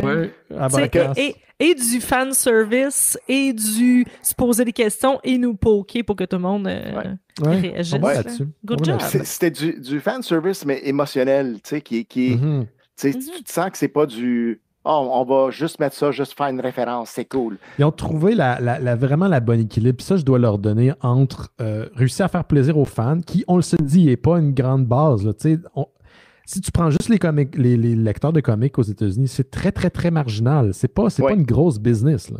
Il y a des clins d'œil à eux, mais il y a aussi beaucoup de choses qui sont faites pour les gens qui découvrent ou qui suivent juste les films puis les séries. Puis ça, c'est bien correct. Ils ont vraiment trouvé une manière entre les deux. Puis, tu sais, on peut... bien sûr, critiquer Disney pour plein de trucs, mais je trouve que si on parle des créateurs, des créatifs, les gens qui sont derrière ces projets-là, la recette qu'ils emploient depuis longtemps, elle est efficace, puis elle est franchement surprenante. Tu sais, moi, quand on a commencé Les Mystérieux, jamais je m'aurais imaginé que des années plus tard, on allait avoir une série où t'as Wanda dans un genre de décor de sitcom des années 50 avec Vision, avec c'est complètement éclaté comme idée. Là. Je trouve ça génial qu'on est là-dedans en ce moment. Ouais. Je suis bien excité pour la suite, puis j'ai bien hâte de voir. Je sais pas à quel point on va être capable de faire un épisode dédié à ça dans le cadre des Mystérieux pour WandaVision. Je serais bien intéressé. On va voir comment ça va se présenter. Puis si ça se passe, peut-être au mois de mars. Je demanderas si quelqu'un est disponible. C'est bon, je vais demander à Laurent Boutin. Je parle bien sûr de... je parlais de Jake, mais... c'est ça. Whatever. On parle de série, mais on en parle d'une autre avec Marilyn. Clarice, qui est une série dédiée aux personnages qu'on a connus dans Silence of the Lambs. Je me demandais c'était quoi ce bruit-là. Je pensais que tu jouais avec ton micro, mais c'est le... Non, c'est Cliff qui l'a bien... Oui, Clarice, ça est coup de vieux, tout le monde. Le silence des agneaux et non des anneaux. Oh my God, que c'est tough. Ça fait 30 ans. Donc, 30 ans après, c'est une série de CBS qui va sortir le 11 février et ça se passe un an après la fin du film, où Clarice, qui est une agente du FBI, a réussi à attraper le méchant, excusez-moi, spoiler alert pour Silence of the Lambs, et qui est un tueur en série et tout ça, mais c'est plus... ça va plus focusser sur la dualité de la victime et du sauveur parce qu'elle est les deux et elle a sauvé des gens, mais elle souffre aussi de PTSD, syndrome post-traumatique. Elle veut continuer à sauver des gens, mais elle a de la difficulté elle-même. Les gens veulent lui en parler, mais j'ai de la misère avec mon français aujourd'hui. Elle est triggerée par cette situation-là, mais elle ne veut pas laisser les gens tomber. Elle veut encore être agent du FBI. Il y a des gens qui, elle a sauvé ou que grâce à eux, ils ont éventuellement pu être sauvés, qui ont besoin, qui se raccrochent à elle pour ça, mais il faut qu'elle se refasse aussi. Donc, la série commence et c'est Clarice qui est en thérapie. Donc, on parle beaucoup de, tu sais, on parle beaucoup tu sais, et on a aussi le problème du syndrome du héros. Ouais. Donc, on parle beaucoup, tu sais, un film fini, il y a un héros et quelqu'un qui a été sauvé, il y a un tueur en série qui est mort ou qui est en prison. Et on voit ça comme la finalité, mais non, ça fait des victimes mortes, mais ça fait des victimes de famille. Ça, tu sais, elle aussi est une victime de ça parce qu'elle a un traumatisme. Donc, c'est plus sur le côté humain et pas juste... tu sais, justement, c'est un evil, c'est un monstre, tu sais, des gens, on l'a attrapé, il y a des répercussions. Il y a des répercussions et on se base beaucoup là-dessus et apparemment aussi, on va baser beaucoup sur, bon, c'est un modèle féminin fort et surtout, il y a 30 ans, c'est une agente du FBI, donc féminin, il n'y en a pas beaucoup, et sur le fait que, sans vouloir être très genrée, que le fait qu'elle soit une femme et qu'on associe beaucoup l'empathie, ça lui donne ça lui a donné peut-être un avantage sur ses collègues masculins qui étaient plus dans l'action, qui étaient plus dans « c'est un méchant, on va l'attraper comme ça », et qu'elle s'est mise dans la peau de cette personne-là et des victimes et que c'est comme ça qu'elle a réussi à l'attraper en prenant peut-être une route différente. Donc, ça rejoint un peu ce qu'on a parlé dans Mindhunter au lieu d'avoir le modèle de FBI qui était comme il y a un méchant qui tue, on va l'attraper, puis c'est tout, c'est d'essayer d'y aller avec la psychologie, l'empathie, que même si c'est des fous, on ne veut pas se mettre dans leur tête de comprendre pourquoi ils font ça. Donc, aller au-devant de ça, et ils vont aussi parler, évidemment, comme c'est il y a 30 ans, c'est en FBI, c'est encore un problème aussi, donc les femmes dans un milieu masculin qui font face au sexisme, la misogynie, être reconnues pour ses talents, tu sais, comme quoi, apparemment, ils vont faire aussi un peu, tu sais, que les gens vont peut-être pas lui donner tout le crédit, que ses collègues vont dire que c'est peut-être de la chance qu'elle a attrapé, alors que, parce qu'elle n'a pas fonctionné sur le même moule que tout le monde. Il en parlait un peu dans le film, d'ailleurs. Ça, c'est un truc qui m'a épaté. La première fois que j'ai écouté Silence of the Lambs, c'est l'année passée. C'était en 2020, je l'avais jamais vu avant. Puis pourtant, j'étais fan de la série de Hannibal. Comme j'ai écouté tous les autres films, sauf Silence of the Lambs, fouillez-moi pourquoi. Puis ça m'a marqué à quel point le côté... la femme qui est dans la structure hiérarchique du FBI, qui est déjà très conservatrice, se démarque, puis comment elle est traitée face à ses collègues. Et c'est traité en subtilité dans le film. Moi, j'avais trouvé ça très habile, mais ça m'avait vraiment marqué. Je disais, oh wow, déjà à l'époque, tu sais, de la manière que ça avait été amené. Puis là, je trouve ça intéressant qu'ils utilisent cette base-là pour développer une série. Tu sais, on s'entend les séries, surtout ça va être sur CBS. CBS, ouais. Tu sais, c'est plus de la daytime television. Là. C'est pas péjoratif, mais c'est pas, mettons, du HBO ou du HBO Max ou tu sais, des grosses productions extrêmement léchées. Fait que, qu'est-ce qu'on peut développer dans un cadre qui est plus limité? Ben là, on va aller dans la psychologie, on va aller dans le contexte social de cette agente-là qui évolue à travers une structure qui est très rigide. Je trouve que c'est une très bonne idée. Moi, Hannibal, là, le monde avait tellement sourcillé, j'en ai tellement parlé à l'émission, je pense que tout le monde était écœuré. Mais je trouve que c'est une série qui a révolutionné la télé plus classique à tellement des niveaux. Tu sais, montrer sans tout montrer. Rien montrer, mais tout montrer en même temps. Puis, ils ont vraiment visé, ils ont mis tout all-in sur l'ésotérique. Puis, il y a un épisode, à un moment donné, c'est un rêve. Là. La façon que c'est monté, c'est un rêve. Puis la saison 3, ils ont fait, hey, on se fait canceller, là. On va en mettre des banjos avec des cloches tibétaines, puis de la pluie. Puis, ils sont allés full expérimentation. Fait que des fois, quand tu es limité, ça peut te donner des pistes de solutions intéressantes. Puis je me suis rendu compte que, tu sais, justement, je consomme beaucoup de trucs de true crime et c'est très intéressant d'aller vers le tueur, puis tout ça. Puis je trouve ça intéressant que c'est, tu sais, comme on a parlé de Night Stalker, qu'il focus plus sur les victimes, sur les policiers, comment ils l'ont attrapé, qu'on change un peu la vision, qu'on change l'angle, puis qu'on focus pas juste sur le gros méchant, qu'on voit aussi comment ils l'ont attrapé, la psychologie, puis tout ça, puis qu'on voit un autre angle, parce que c'est facile d'essayer de milquer une histoire, mais d'essayer de prendre un angle différent. Puis comme tu dis, pas obligé d'une grosse production avec du gros budget, mais d'aller plus vers l'humain. Je pense que je me suis rendu compte il n'y a pas longtemps que quand tu essaies d'aller, tu sais, tu as aimé une série, puis là, ça a gratté quelque chose que tu aimes, puis tu sais pas comment aller rechercher cette même émotion-là. Moi, je suis tout le temps sur Internet, là, genre, chose similar to, puis là, essayer de voir lesquels ressemblent, mais je pense que je me suis rendu compte que j'aimais les trucs policiers, mais qui vont plus, justement, comme j'avais beaucoup trippé sur The Killing. Les 3 saisons, c'était excellent, mais je pense que... j'adore. c'était vraiment bon. Puis je pense que c'est ça qui avait sparké quelque chose en moi, puis que ça a pris du temps à trouver quelque chose qui me donnait les mêmes émotions, les mêmes feels. Parce que justement, c'était très... Tu sais, les personnages, tu sais, c'est des policiers, mais tu les voyais dans leur quotidien, avec leur haut, leur bas, leur psychologie, qu'est-ce qu'ils apportaient à la cause aussi. T'as-tu écouté The Fall avec Anderson? Oui, oui. C'était malade, cette série-là. Oui, c'était excellent. Gillian Anderson. Ouais. Ah oui, yeah. Hannibal aussi, de Gillian Anderson. Oui, elle est dedans. Mais c'est quoi dans The Killing? C'est qui l'acteur encore dans la série américaine? Mon Dieu, qui est devenu un gros acteur, mais je me rappelle, Joel Kinnaman. Oui. Qui a plus tard joué Broco. Il y a une couple de mauvaises décisions au cinéma qu'il a fait, mais moi, je trouve que ce gars-là, c'est une star. C'est quelqu'un que, quand tu vas regarder son catalogue de ce qu'il a donné, le cinéma, la télé, ça va être quelqu'un d'énorme.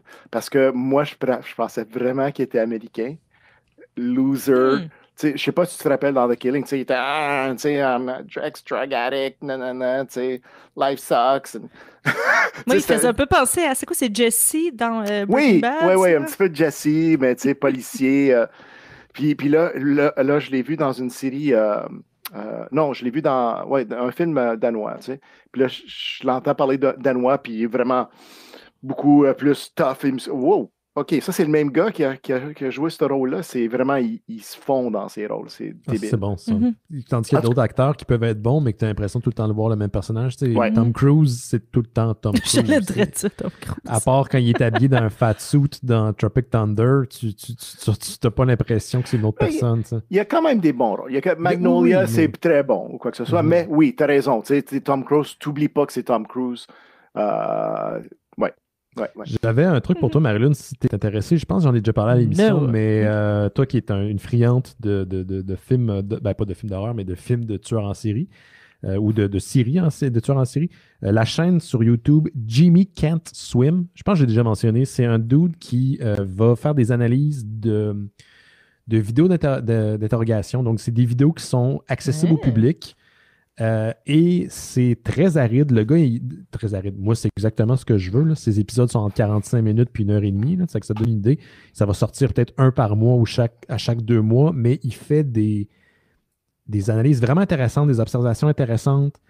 C'est étoffé. Il va expliquer voici, regarde ce que le négociateur est en train de faire en ce moment. Regarde ce que le policier est en train de faire comme technique. C'est ça la raison. Là, vous avez vu la famille. Il y a eu un documentaire sur Netflix sur les meurtres de la famille Watts, un gars au Colorado qui a tué sa famille au complet. Oui, il a terrible. Il a tué ses 2 petites filles, sa femme enceinte. Sa femme enceinte, puis il a essayé de faire passer ça sur qu'elle s'était sauvée. C'est horrible. Il y a un documentaire sur Netflix qui est assez ennuyé tant qu'à moi, parce que Jimmy Can Swim a fait une série complète en utilisant le même footage, mais lui, il va t'expliquer l'histoire de fond en comble. Et là, tu as une série de plusieurs heures. Là, tu écoutes après le film de Netflix, tu te rends compte que c'est juste de la petite bière. Là. Mais il va toujours avec respect, avec tout le temps des observations éclairées, puis ça me plaît beaucoup. Fait que si tu essaies de trouver de quoi plus dans ce style-là, où on va plus dans la psychologie des gens, comment ils réagissent, comment on fait un interrogatoire, moi, ce qui me terrifie, là, c'est qu'il y a des gens qui vont admettre des crimes qu'ils n'ont jamais fait. Là. Oui. Moi, j'écoute Jimmy Can Swim, ça arrive souvent, puis je me dis, moi, je vais m'accuser de voler une pinte de lait, puis je vais dire oui là, après 10 minutes. Là. Je serais ce gars-là qui capote dans la salle d'interrogatoire. C'est vraiment intéressant. C'est très intéressant. Rappelle-moi jamais faire de crime avec toi. Après 5 minutes, c'est moi. C'est elle. C'est elle qui m'a contrôlé. Comme moi puis Ben, quand on manquait de sous puis qu'on disait on pourrait voler une banque, puis on s'imaginait qu'on n'arriverait même pas parce qu'on se tirerait dans le pied avant de rentrer dans la banque, puis qu'on s'appellerait par nos vrais noms, que ça marcherait. Je veux dire, Marie-Soleil. C'est ça. Mais j'avoue que j'aime beaucoup les trucs de true crime, mais des fois, les mêmes histoires reviennent beaucoup. Puis qu'à un moment donné, ça vient du tout mâché, puis c'est vrai qu'on focus trop sur encore la personne et que dans le documentaire, on voit quand même les scènes interrogatoires puis tout, mais on voit pas justement le point de vue des policiers, pourquoi ils ont demandé ça, ou pas de détails sur le polygraphe qui passe. Ouais. il a accepté de passer un polygraphe, il l'a pas passé. Fuck out. Il y a, dans le cas de la famille Watts, on voit une interrogatrice, une policière à un moment donné qui fait passer justement le test de polygraphe au gars qui a tué Chris, au gars qui a tué sa femme au grand complet. Là. Elle revient à un moment donné, puis tu vois, il flatte le dos. Puis toi, en tant qu'auditeur, tu as l'impression, voyons donc, qu'est-ce qu'elle fait là? Elle sait qu'il vient d'échouer son test de polygraphe. Puis c'est bien placé parce qu'à ce moment-là, le père de l'accusé, qui n'était pas encore accusé officiellement, a dit là, il faut que tu te prennes un avocat. Fait que là, les policiers sont rentrés juste au bon moment. Puis un renforcement positif envers elle qu'elle s'est donné en lui faisant ça. C'est juste stratégique. C'est pas de la vraie empathie. C'est bien correct. Le bon cop, bad cop, it's a real thing. Hey, it's a real thing. Ça Puis c'est fascinant. D'ailleurs, en passant, je voulais pas tout ça en parler parce que j'ai pas fini la série, mais je l'ai commencé. Ça s'appelle The Vow. C'est disponible sur HBO Max, donc disponible sur Crave ici au Canada.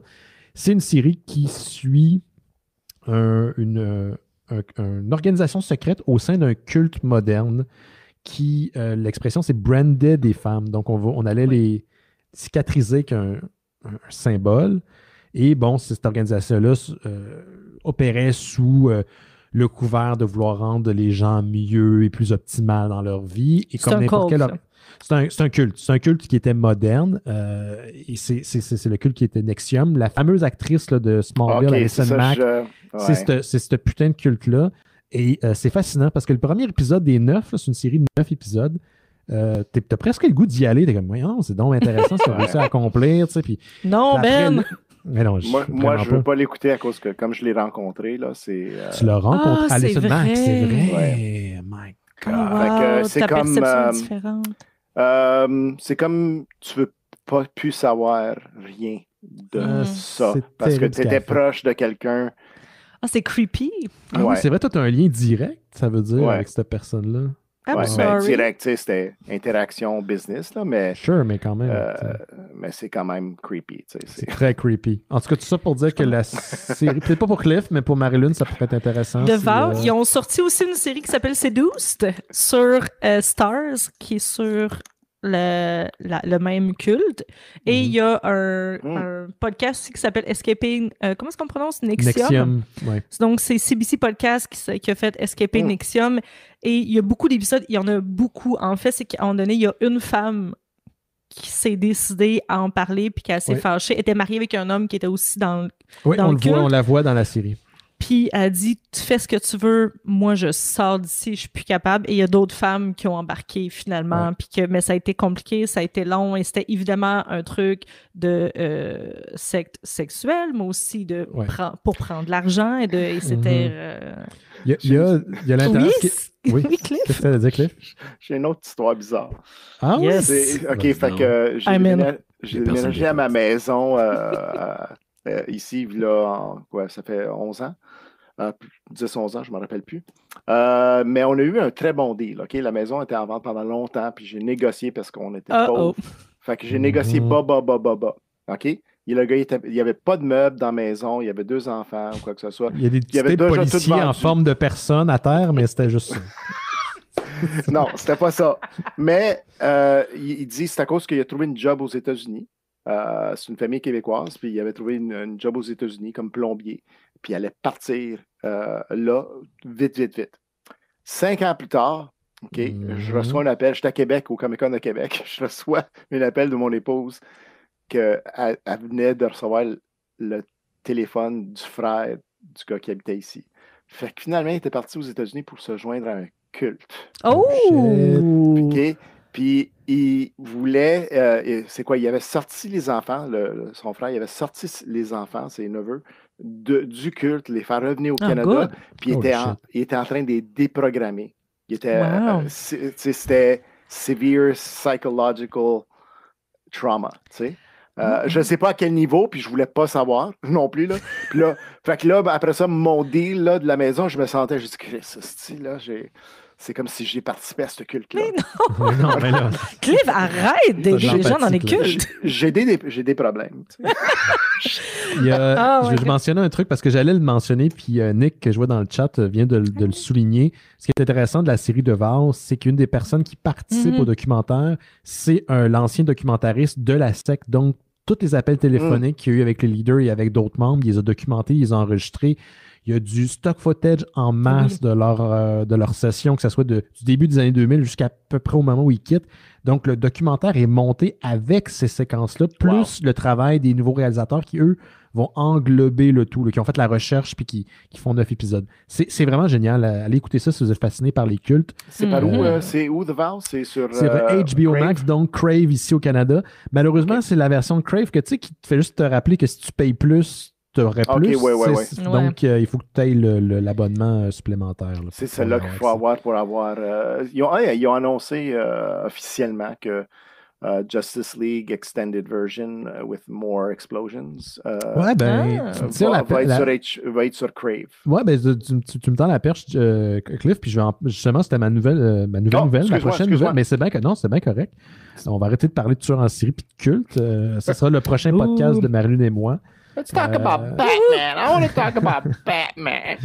Donc, on a justement la fameuse Snyder Cut que les gens veulent, ça a l'air. Moi, je suis mi-figue et mi-raisin, là, ça ne m'intéresse pas particulièrement, mais bon, Zack Snyder qui avait quitté la production de Justice League parce que malheureusement, histoire terrible dans sa vie personnelle, sa jeune fille s'était suicidée, elle avait mis fin à ses jours. Ça a été repris par Zack Snyder et bon, il avait tourné, pas Zack Snyder, pardon, mais Joss Whedon qui avait filmé de nouvelles scènes.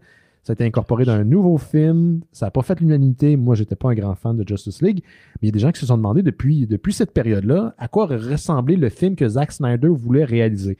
Et là, il y a des nouvelles scènes qui ont été tournées, qui ont été incorporées à une nouvelle cote qui s'en vient finalement. Disponible en mars sur HBO Max. Le 18 mars, disponible ici pour les Canadiens, le 18 mars également. Et ça a été annoncé par Warner Brothers la semaine passée comme étant une sortie cinématographique. Donc, ça ne serait pas une mini-série de 4 épisodes comme certaines rumeurs voulaient. C'est intéressant, ça sort le 18 et Falcon and the Winter Soldier sort le 19 sur Disney+. Oh yes! Donc, c'est ça. Ça s'appelle, le titre officiel, c'est le Zack Snyder's Justice League. D'ailleurs, il n'y a pas une histoire terrible, c'est sorti de ce tournage-là. Il paraît que Joss Whedon a été un asshole. That's new.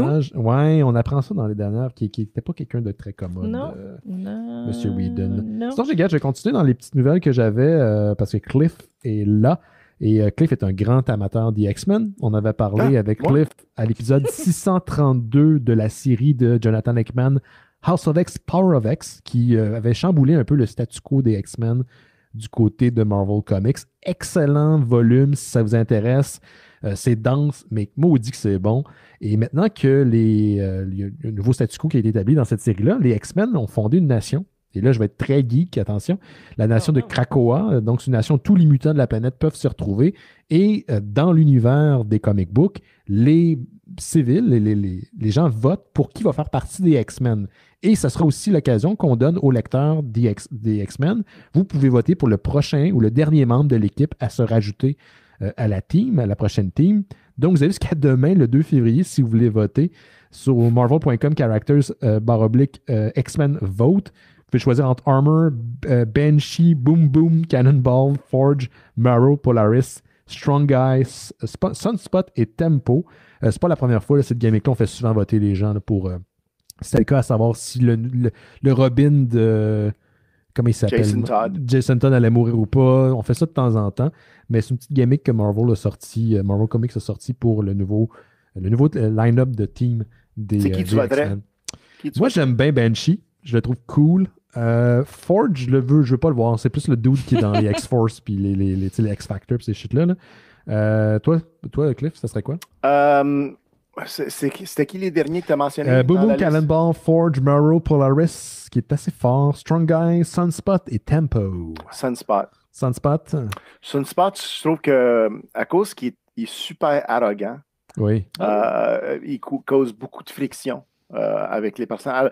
Si je regarde ça, c'est pas à cause que j'adore. Il y en a d'autres que j'aime mieux. Strong Guy, je le trouve drôle. Marrow, c'est méchante.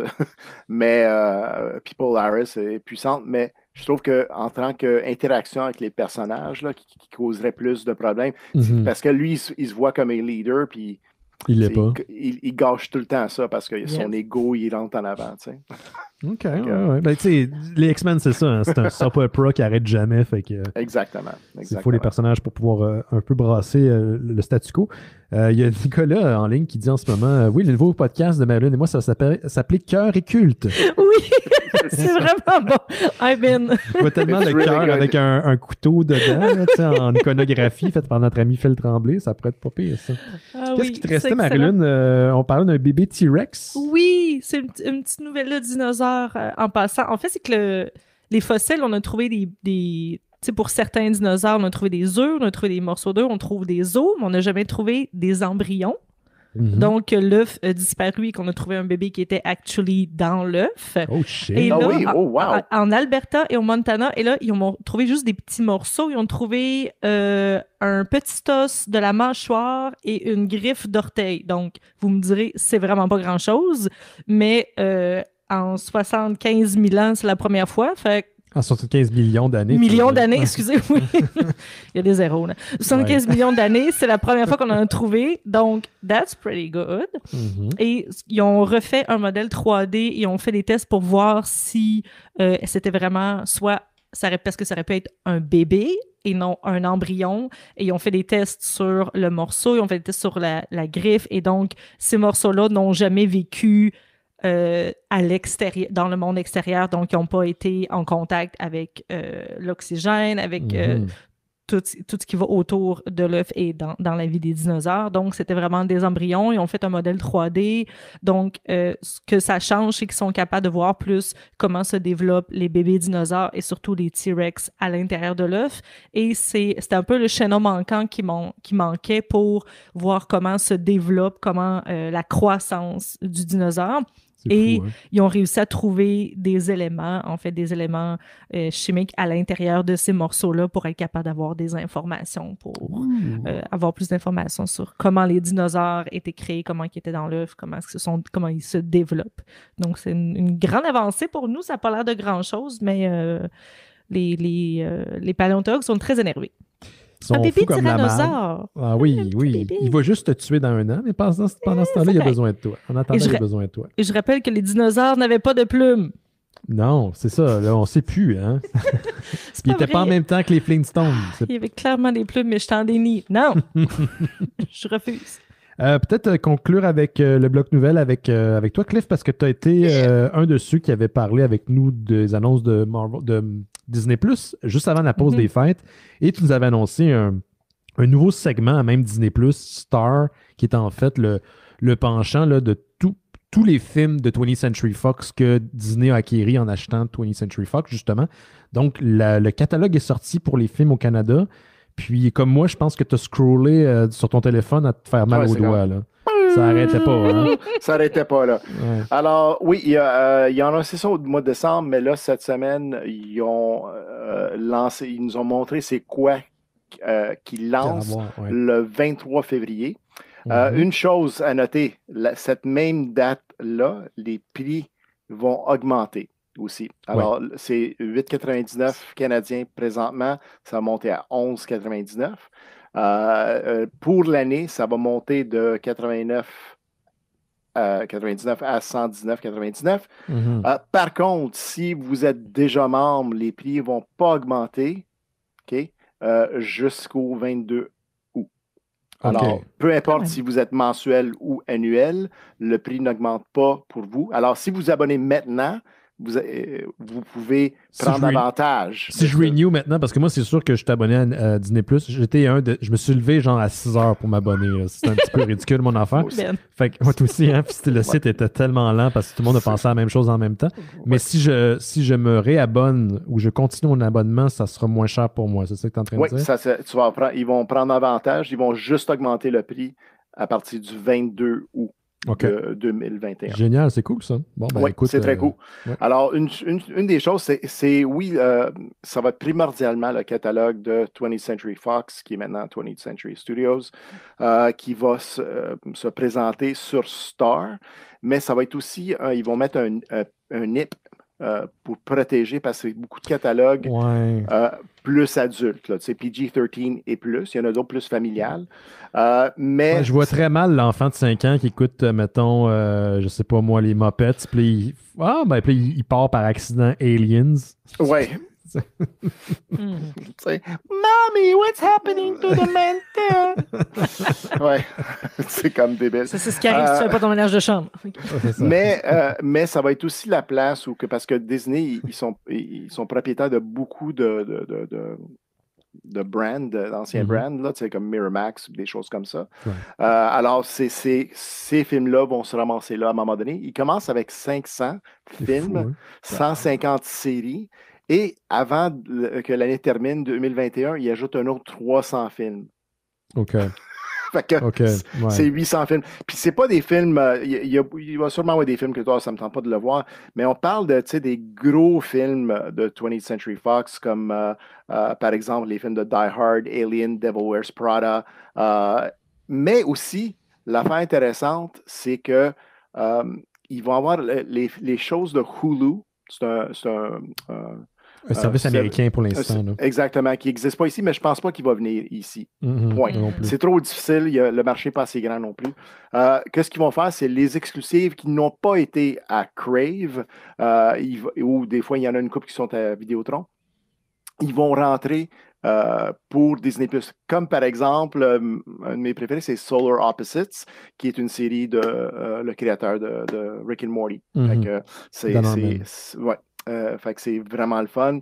Et quelques autres séries qui ont annoncé pour des exclusives. C'est Love, Simon, c'est une série de style, c'est comme une histoire de John Hughes.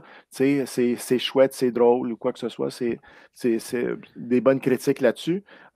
Only Murders in the Building, qui va sortir plus tard dans l'année, qui est avec Martin Short, Steve Martin, Selena Gomez. Wow. Dope Sick, qui est avec Will Chase, Rosario Dawson, Michael Keaton, et The Dropout, une nouvelle série avec Kate McKinnon, qui est Marilyn, dans le fond, qui est de Saturday Night Live. J'aime beaucoup. Que j'adore. Enfin, que quelqu'un y donne quelque chose à elle, parce que moi, je la trouve excellente. Alors, regardez, il y a plein de sites web qui les mettent, ou attendez au 23 février pour voir la grosse liste qui va s'ajouter. Ça va être débile. Mais j'espère que je vais pas devoir comme rentrer un NIP à chaque fois, tu sais, qu'il faut que j'aille dans la section Star, parce que, tu sais, moi, j'en ai pas d'enfants qui traînent ici, là, fait que, je veux dire, ils vont pas comme rentrer là-dedans par accident. Là. J'ai essayé de trouver des détails, comment ça fonctionne, parce que il y a quelques-unes de séries que c'est pas, tu sais, c'est pas, il y a des films familiales ou quoi que ce soit, fait que je pense pas que ça va tout être bloqué, mais peut-être ça va être bénévole, tu sais, volontaire, tu le mets toi-même, ou tu le mets pas comme Netflix, que tu choisis tes profils, puis les profils, c'est tu peux avoir Kids ou non. Oui, exactement. T'es rentré dedans par accident Kids, à un moment donné. Je sais, voyons, juste sortir de là, puis j'étais pas capable. Il a fallu que je referme mon truc. Non, t'écoutes pas Patrol, Ben. Obligé. That was so hard. How do I close this? Moi, je suis une vieille personne. J'ai toujours dit que j'étais un vieux monsieur qui comprend pas les choses. Non. Comment ça fonctionne. C'est vraiment, vraiment, vraiment ridicule. Tu sais, il y a des films ici qui sont des bons films que peut-être on n'a jamais vu juste à cause qu'il y a trop de contenu dans le monde. C'est débile, c'est le fun, mais il y a comme vraiment un gros monopole. Tu sais, autant que j'étais content que 20th Century Fox, pas que 20th Century Fox, mais que Marvel récupère des droits de franchise qui étaient à 20th Century Fox, parce que je voulais un monde consensuel, puis c'était comme le geek en moi qui était satisfait de cet achat-là, mais tu sais, c'est quand même c'était comme un gros studio 20th Century Fox, puis là, il y a plus, tu sais, oui, il y a des alternatives, mais elles diminuent. Ouais. Je trouve ça...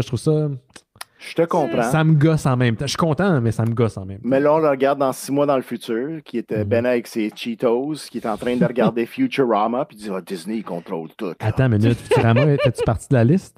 Oui. Oh yeah. était pas sur Disney+. Oh wow. Ah bon. Yes. Futurama. C'est très bon, Futurama.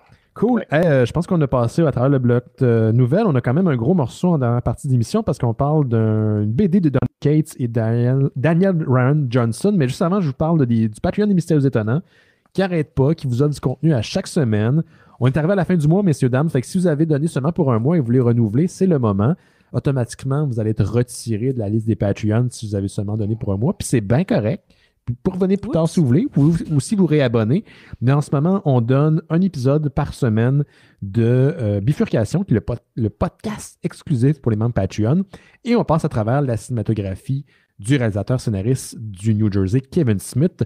Là, de plus en plus, on s'en va vers le moins bon de Kevin Smith, mais ça ne fait pas que les conversations sont moins intéressantes. Jersey Girl. Jersey Girl est bon, comparativement. Oh my God! C'est pour vrai, là, je te jure, j'ai vraiment aimé ça. Kevin Smith est bon quand il est contenu, puis il parle des choses qu'il connaît. Puis là, il venait d'être papa, puis il venait de perdre son père pas longtemps après, puis ça a influencé là. Moi, Jersey Girl, pour vrai, j'avais la petite larme dès les premières minutes. Moi, j'ai une question. Est-ce que vous allez couvrir Tusk, Ben? Oui, ça s'en vient. Les deux prochaines qu'on va enregistrer, c'est Red State et Tusk. Mais écoute, j'ai vu Cop Out pour la première fois la semaine passée parce qu'on vient d'enregistrer l'épisode. Et Cop Out est probablement un des pires films que j'ai jamais vus. Oh! Je comprends pas que ça existe. C'est horrible. Ouch. La conversation est très colorée, par exemple. C'est super intéressant. Donc, vous y avez accès si vous donnez au Patreon des Mystérieux Étonnants. Vous allez sur mystérieuxétonnants.com. En haut à gauche, il y a un bouton Faire un don. Vous cliquez là-dessus. Ça vous amène vers Patreon. Si vous avez une carte de crédit, c'est super simple. Puis, on ne vole pas votre cash. Vous pouvez vous désabonner super facilement. Je ne sais pas à quel point on l'a confirmé, mais si on arrive à 300 Patreon, Marilyn va écouter Mandalorian. Fait qu'on est quand même pas loin. Si ça vous dit de donner, vous avez déjà donné, puis vous voulez réabonner, now is the time, people. Hein? Maintenant est le temps, parce que Marilyn va écouter les aventures du bébé Yoda et du dude avec le casque. Okay. Promis, si on se rend 300, je l'écoute promis. C'est pas tant que ça. Fait que faites votre part, c'est l'équivalent d'un café. Puis pour ceux et celles qui donnent et qui ont déjà donné, merci beaucoup. Faites en sorte qu'on existe. En ce moment, j'achète de l'équipement encore une fois pour l'équipe et vous couvrez en fait ces frais-là. Et c'est très, très, très, très apprécié. On vous rappelle qu'on est sur toutes les grandes plateformes de podcasts, donc Apple Podcasts, Google Podcasts, Stitcher et Spotify. On est sur Facebook, Instagram, Twitter et mystérieuxétonnants.com. On va prendre une petite pause pour laisser les gens aller faire les trucs d'usage, donc peut-être libérer certaines choses qu'on contient dans notre corps, de l'eau. Hein? Et on va revenir dans quelques instants avec la BD de la semaine, The Ghost Fleet, The Whole Goddamn Thing. Vous écoutez Les Mystérieux Étonnants. On va maintenant parler de notre sujet de la semaine. C'est une BD qui est disponible chez Image Comics de Donny Cates et Daniel Warren Johnson, The Ghost Fleet, The Old Goddamn Thing. OK. Cliff, Cliff qui a apprécié la bande dessinée, veux-tu résumer c'est quoi l'histoire de The Ghost Fleet? Parce que c'est pas que c'est compliqué, mais c'est un peu bizarre à résumer. Je vais l'expliquer le plus simplement possible. Oui. Alors, le Ghost Fleet, c'est des transporteurs de items paranormaux ou autres, qui datent de longtemps. C'est du début de la création des États-Unis que ça existe, cette organisation, et c'est simplement le transport. C'est comme qu'il l'explique dans le livre. Tu as vu Indiana Jones, c'est quoi le premier film? Raiders of the Lost Ark? Oui, c'est ça. Fait que, il rentre dans une pièce, puis il y a toutes des collections, quoi que ce soit. Ben ça, c'est les gars qui t'apportent de place A à place B. Ouais, c'est ça. C'était pour récupérer l'Arche de Triomphe, l'Arche d'Alliance, pardon, pas l'Arche de Triomphe, mais l'Arche d'Alliance, c'est eux qui vont le transporter à travers les États-Unis. Exactement, avec la protection, puis c'est un gros camion, puis c'est super safe. Mais comme un bon X-Files, il y a des conspirateurs à l'intérieur de l'histoire et des personnages surnaturels qui se joignent à l'aventure. C'est un bon résumé? Oui, c'est un très bon résumé. J'essaie de trouver les noms juste pour essayer de situer un petit peu les gens. On a, on a Ronald Cole, qui est en fait un sénateur et un personnage un peu lugubre qui fait partie d'une société secrète qui s'appelle Silhouette. Et on a deux agents au début de la bande dessinée. Un qui s'appelle Robert, dont sa femme est atteinte du cancer mortellement. Et il y a un ancien, ou plutôt un partner qui s'appelle Mickey. Non, pas Mickey, pardon. Qui s'appelle, je le recherche le nom de tabarnouche, je l'ai perdu. Trace. Trace. Donc, on a Robert et on a Trace. Ces deux gars-là travaillent pour la Ghost Fleet depuis longtemps. Ils transportent des choses. Des fois, ils ne savent même pas c'est quoi. Ben, Mais ils sont supposés jamais savoir Ils sont supposés jamais savoir c'est quoi. Mais on est vraiment dans un monde où The Ghost Fleet est une organisation qui fait partie du gouvernement. Jusqu'à quel point, on ne sait pas, mais c'est dans le Deep State. Et de Silhouette également, qui est une autre organisation qui ont d'autres agendas. Donc, c'est là où ça se mélange un petit peu. Là. C'est illicite, mais ça ne l'est pas. On n'est pas dans notre réalité. Là. C'est pas terre à terre. Là.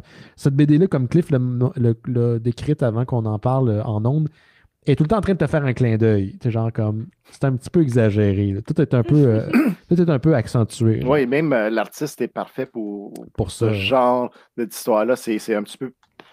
C'est éclaté. C'est éclaté, c'est le fun. On rappelle qu'on se parle à l'émission. Je vais commencer par Marie-Lune. Est-ce que tu as aimé ça? Comment tu as trouvé ça de Ghost Juste avant Fleet? qu'elle commence, on n'est plus en pré-show, alors je veux juste. Oui, c'est bon. vrai. Merci. Oui. Merci. Vas-y. J'ai aimé ça. On dirait que j'étais comme ça, c'est une BD que Jake a suggérée. Oh man! Puis là, je me suis dit, hey, ça ressemble à du Mike Mignola encore. Et là, on donnait, boum, dans une image, on est dans le bureau de Robert, il y a un bus de Hellboy. Je suis comme, voilà. Mais c'est pas du Mike Mignola, mais il y a un clin d'œil à Mike Mignola. Il y a des petits clins d'œil. Mais c'est vrai, ce que Cliff disait aussi, c'est que la BD se prend pas au sérieux, il faut le prendre comme ça aussi. Parce qu'il y a beaucoup de clichés, ça fait très Indiana Jones, ça fait très Mike Mignola, ça fait Terminator 2, il y a du Mad Max. Ouais. Tu sais, ça peut être il y a plusieurs niveaux, il y a du mélange, c'est un petit peu mélangé entre les trucs du gouvernement, les gens qui sont agents double, triple, quadruple, les gens qui se revirent de bord les uns avec les autres. Au début, on dirait que c'est un petit peu sexiste aussi, puis là, ça se revire aussi. Au début, j'étais comme, il y a comme une fille nono, il y a deux filles sur nono, puis là, finalement, non, c'est vous autres, les gars qui êtes nono, pensaient que les filles étaient nonounes. Ouais. Ça se revient vraiment de bord. J'ai un trigger warning. Il y a de la cruauté animale. Ah oui, pour le petit chien, Axel le chien. Ouais. Oui, Axel le chien, malheureusement. Pas mélangé avec notre ami autrice Axel, là, mais le chien, là.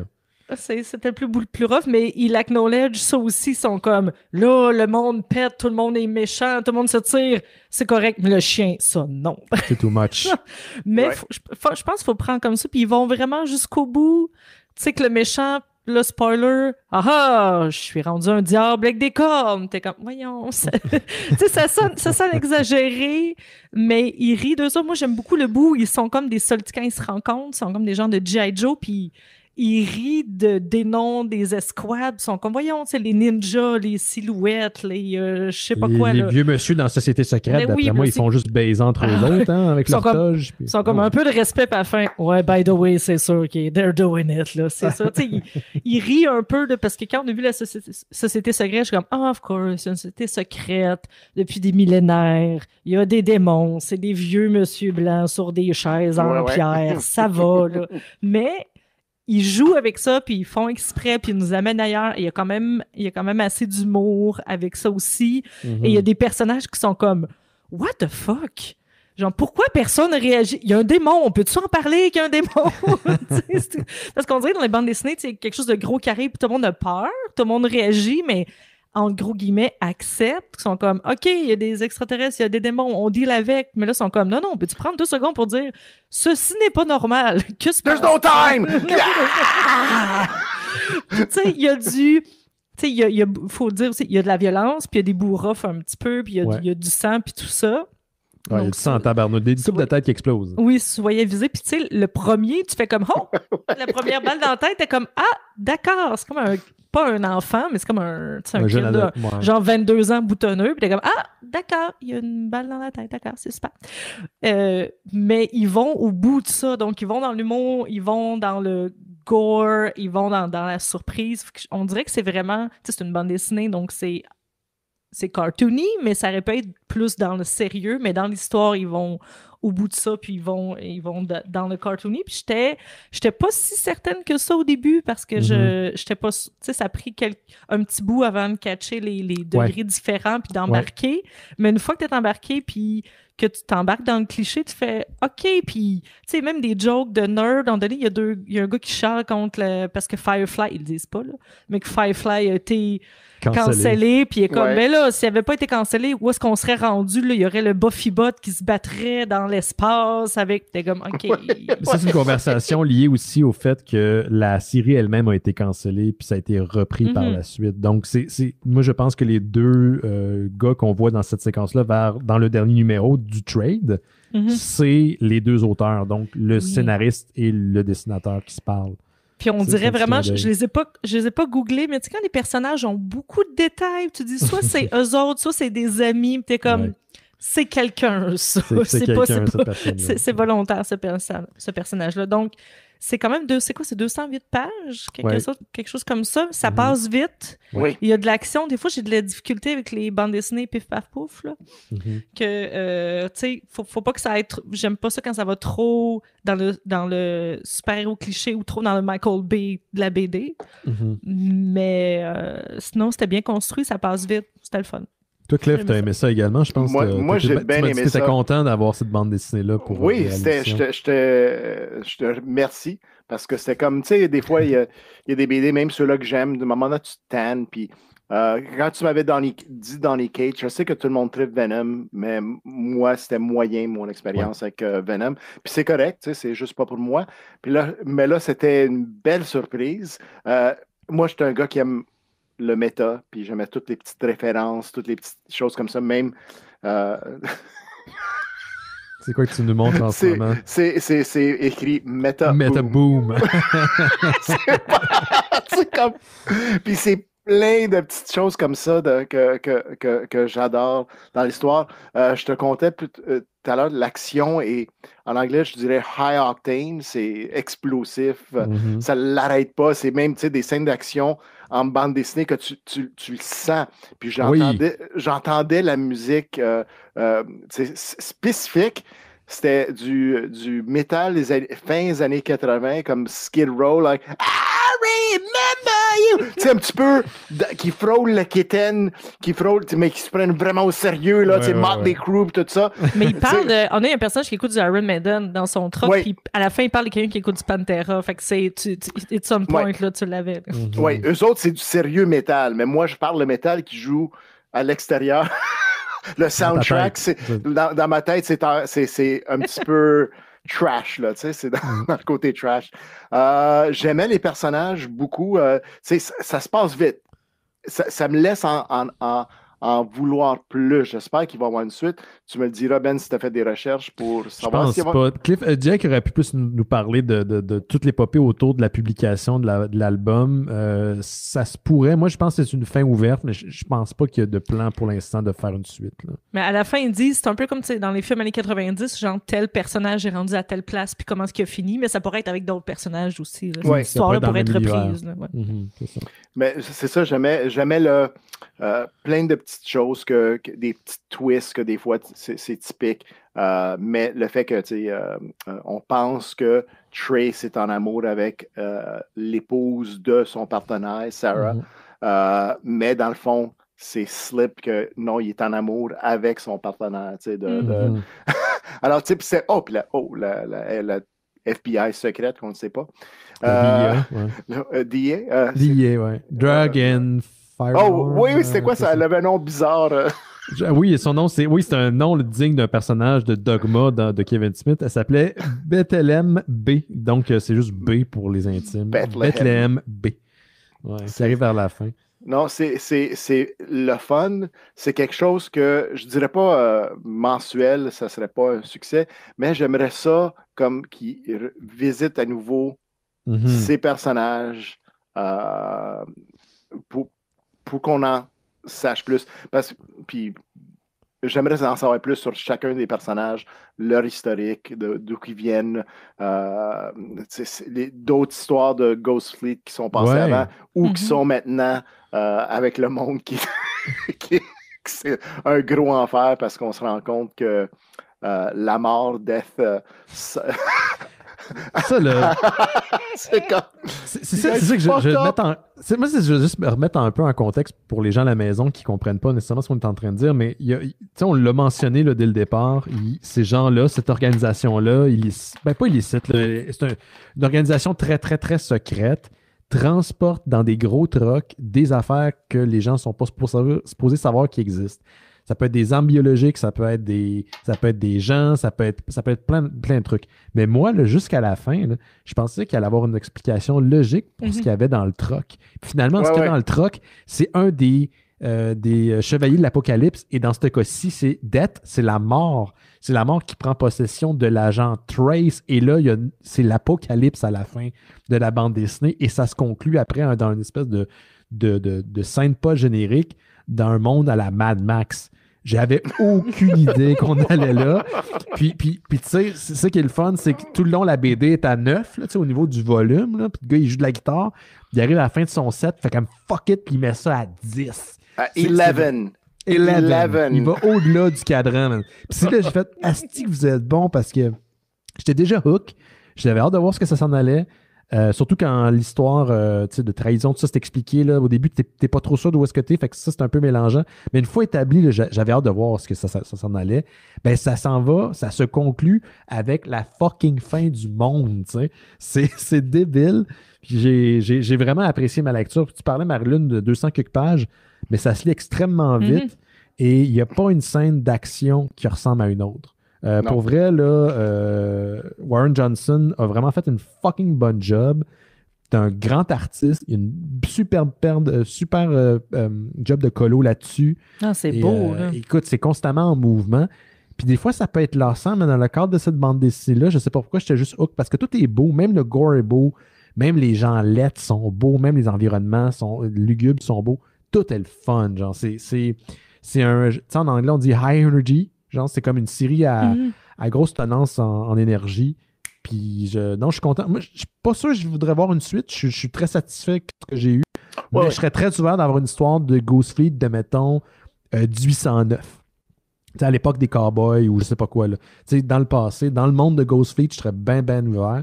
Mais si vous êtes à la recherche de quelque chose de différent, que le super-héros, c'est pas pour vous, ou vous voulez juste artistiquement aller explorer des zones beaucoup plus éclatées, moins traditionnelles, écoute, man, c'est la BD pour vous autres. Là. Vous ne serez pas déçus, ça va être un bon montant investi. Le seul truc qui m'a gossé au début, c'est ça. C'est où on est, c'est quoi Ghost Fleet, c'est quoi l'organisation, pourquoi l'autre il trahit son partner, c'est pas trop. Il joue un peu avec la temporalité, fait que j'étais vraiment perdu. Mais après, je pense le deuxième ou troisième numéro, là, tu te retrouves assez rapidement. J'étais pas perdu au point que ça nuit à ma lecture. C'est juste que j'avais hâte de comprendre où les blocs s'enlignaient. T'sais. Mais ouais, j'ai vraiment aimé ça. J'ai un petit commentaire. Est-ce que tu as noté, c'est Mickey? C'était Mickey qui est un bagage engagé pour sauver / tuer Trace. On est plus sûr. On est plus sûr. Il vient le sauver comme ex-partenaire, c'est ça. Ouais. T'as-tu noté ses t-shirts? Non, j'ai pas remarqué. Il change.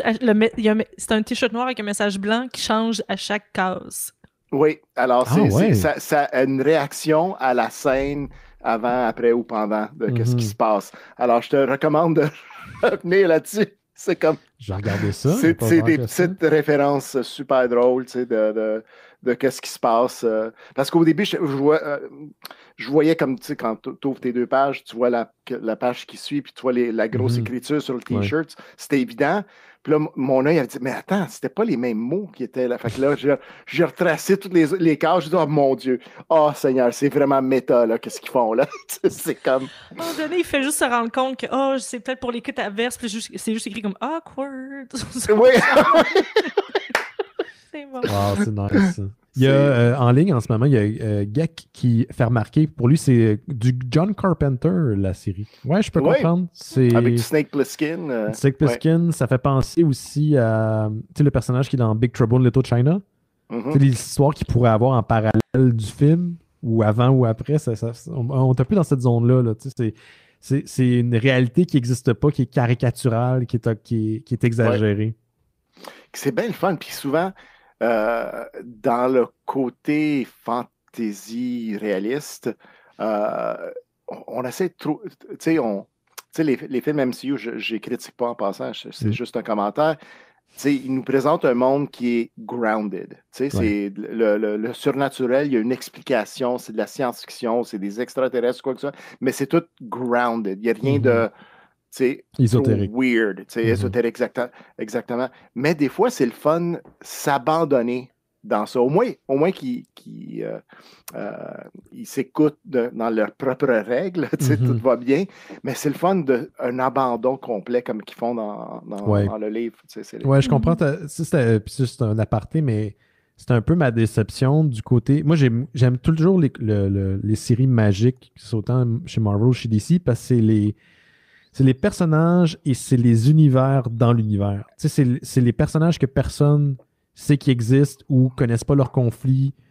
On ne sait pas qu'est-ce qu'ils vont confronter au quotidien. Puis, ils ont comme littéralement une société de super-héros en parallèle. Ils ont une culture de super-héros en parallèle que les grands, comme Captain America, Spider-Man, s'en sacent parce qu'ils sont trop occupés à combattre des extraterrestres ou Galactus. Puis dans les films, ils sont allés dans le côté scientifique. Même la magie a une explication jusqu'à un certain point.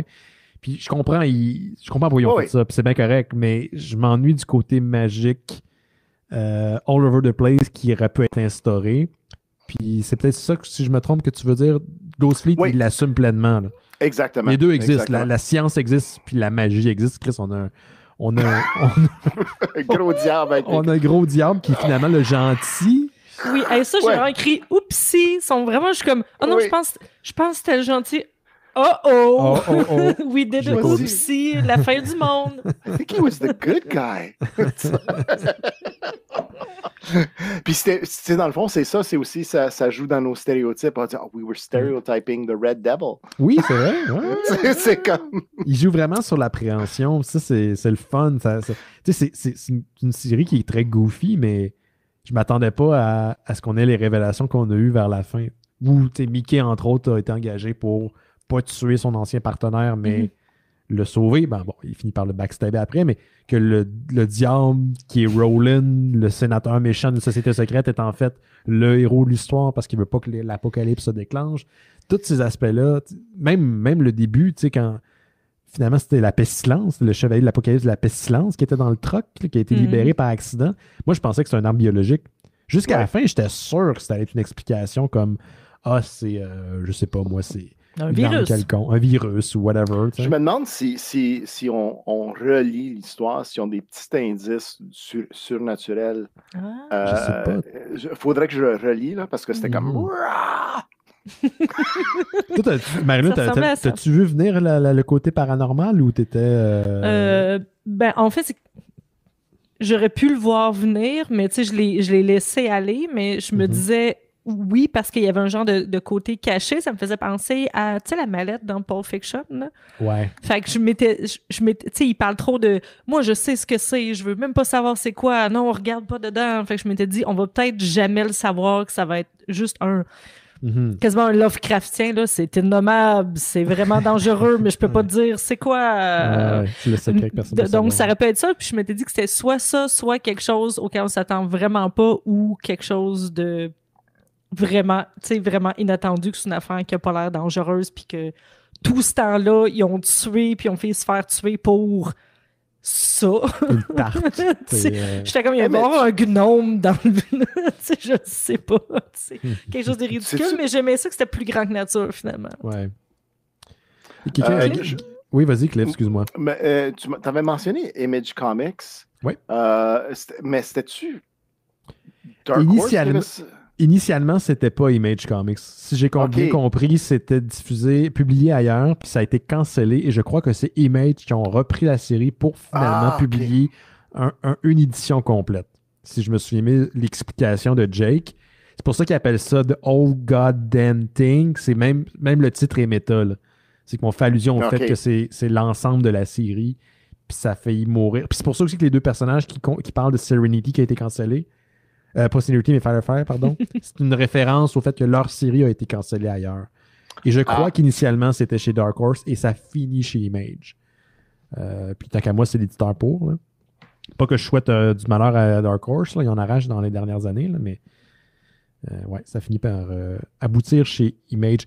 Oui, c'est vrai, quelqu'un en ligne qui souligne le fait qu'il y a des plumes dans l'explosion de la remorque en début de bande dessinée. Je les ai remarquées moi aussi, mais j'avais aucune idée à quoi ça appartenait, ces plumes-là. Oui, c'est ça. C'est vrai. Rendu là, ça aurait pu être n'importe quoi. Ça aurait pu être un oiseau. Un oreiller. Un oreiller qui tue. Je pense qu'on a fait le tour. Je pense qu'on peut. Je pense qu'on a tous apprécié. Donc, merci Marilyn, merci Cliff d'avoir été avec nous cette semaine.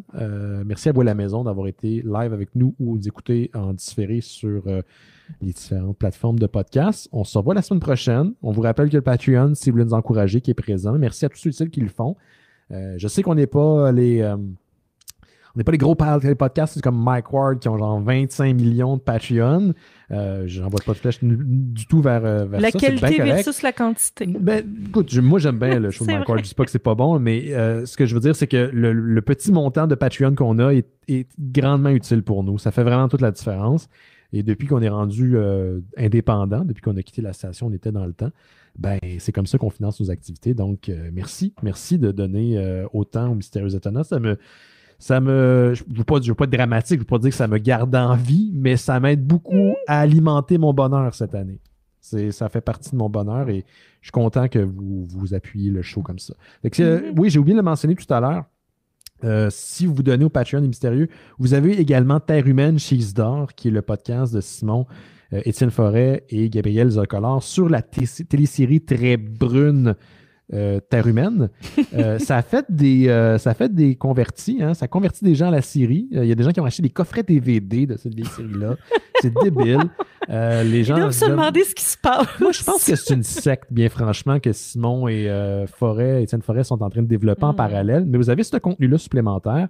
Et en ce moment, c'est la seule façon que vous avez aussi accès au premier épisode de Terre Kaiju, qui est la série sur les Kaiju avec Jake et Simon. Ça, il faut que je mette ça prochainement sur les médias sociaux. Ça va être disponible partout. Mais en ce moment, le premier épisode est uniquement disponible sur Patreon. Il le sera plus tard. Ben, raison de plus. Et si on se rend à 300 personnes, Marilyn va écouter The Mandalorian. Non, apparemment, j'ai reçu un texte tantôt dire que c'était dangereux parce qu'on est rendu proche, mais que... J'ai une idée pour toi, Marilyn, pour ton cœur est culte. Comme Simon et Étienne. Étienne, ils ont lancé ça. Ils ont comme créé un culte à l'intérieur de ça. Alors, tu devrais les suivre, faire des entrevues, puis plus tard, faire comme un gros documentaire là-dessus. Comme t'aimes tellement ça. Ouais. Oui, c'est une série sur le culte de Terre humaine. Ouais. Amen. C'est bon. Bon, on se laisse là-dessus avant que ça dégénère davantage. Cliff, Comic-Con de Montréal, j'imagine qu'on n'a pas de nouvelles, on ne sait pas ce qui se passe avec la situation. On attend les nouvelles des santé publique. C'est la première chose à nous aviser. Après ça serait le Palais des Congrès et voir ce qui se passe. Mais comme beaucoup de gros événements, ça ne paraît pas bien, mais on espère. Ça ne paraît pas bien pour le mois de juillet. Oui, c'est ça. Mais ça ne veut pas dire qu'on ne regarde pas à d'autres dates en 2021. Parce que moi, j'ai hâte, puis je pense que bien du monde qui ont hâte à savoir. Oui. C'est une question de temps, mais écoute, en attendant, on a au moins Internet. Je me vois pas. Je peux pas imaginer il y a juste 10 ans comment on serait passé au travers de cette affaire-là. Pas d'Internet, en tout cas pas l'Internet qu'on a aujourd'hui. Fait qu'on est très chanceux dans notre malchance. En anglais, on dit « count your blessing ». Moi, j'ai encore une job pour l'instant. Je suis bien content de l'avoir. Je suis très choyé.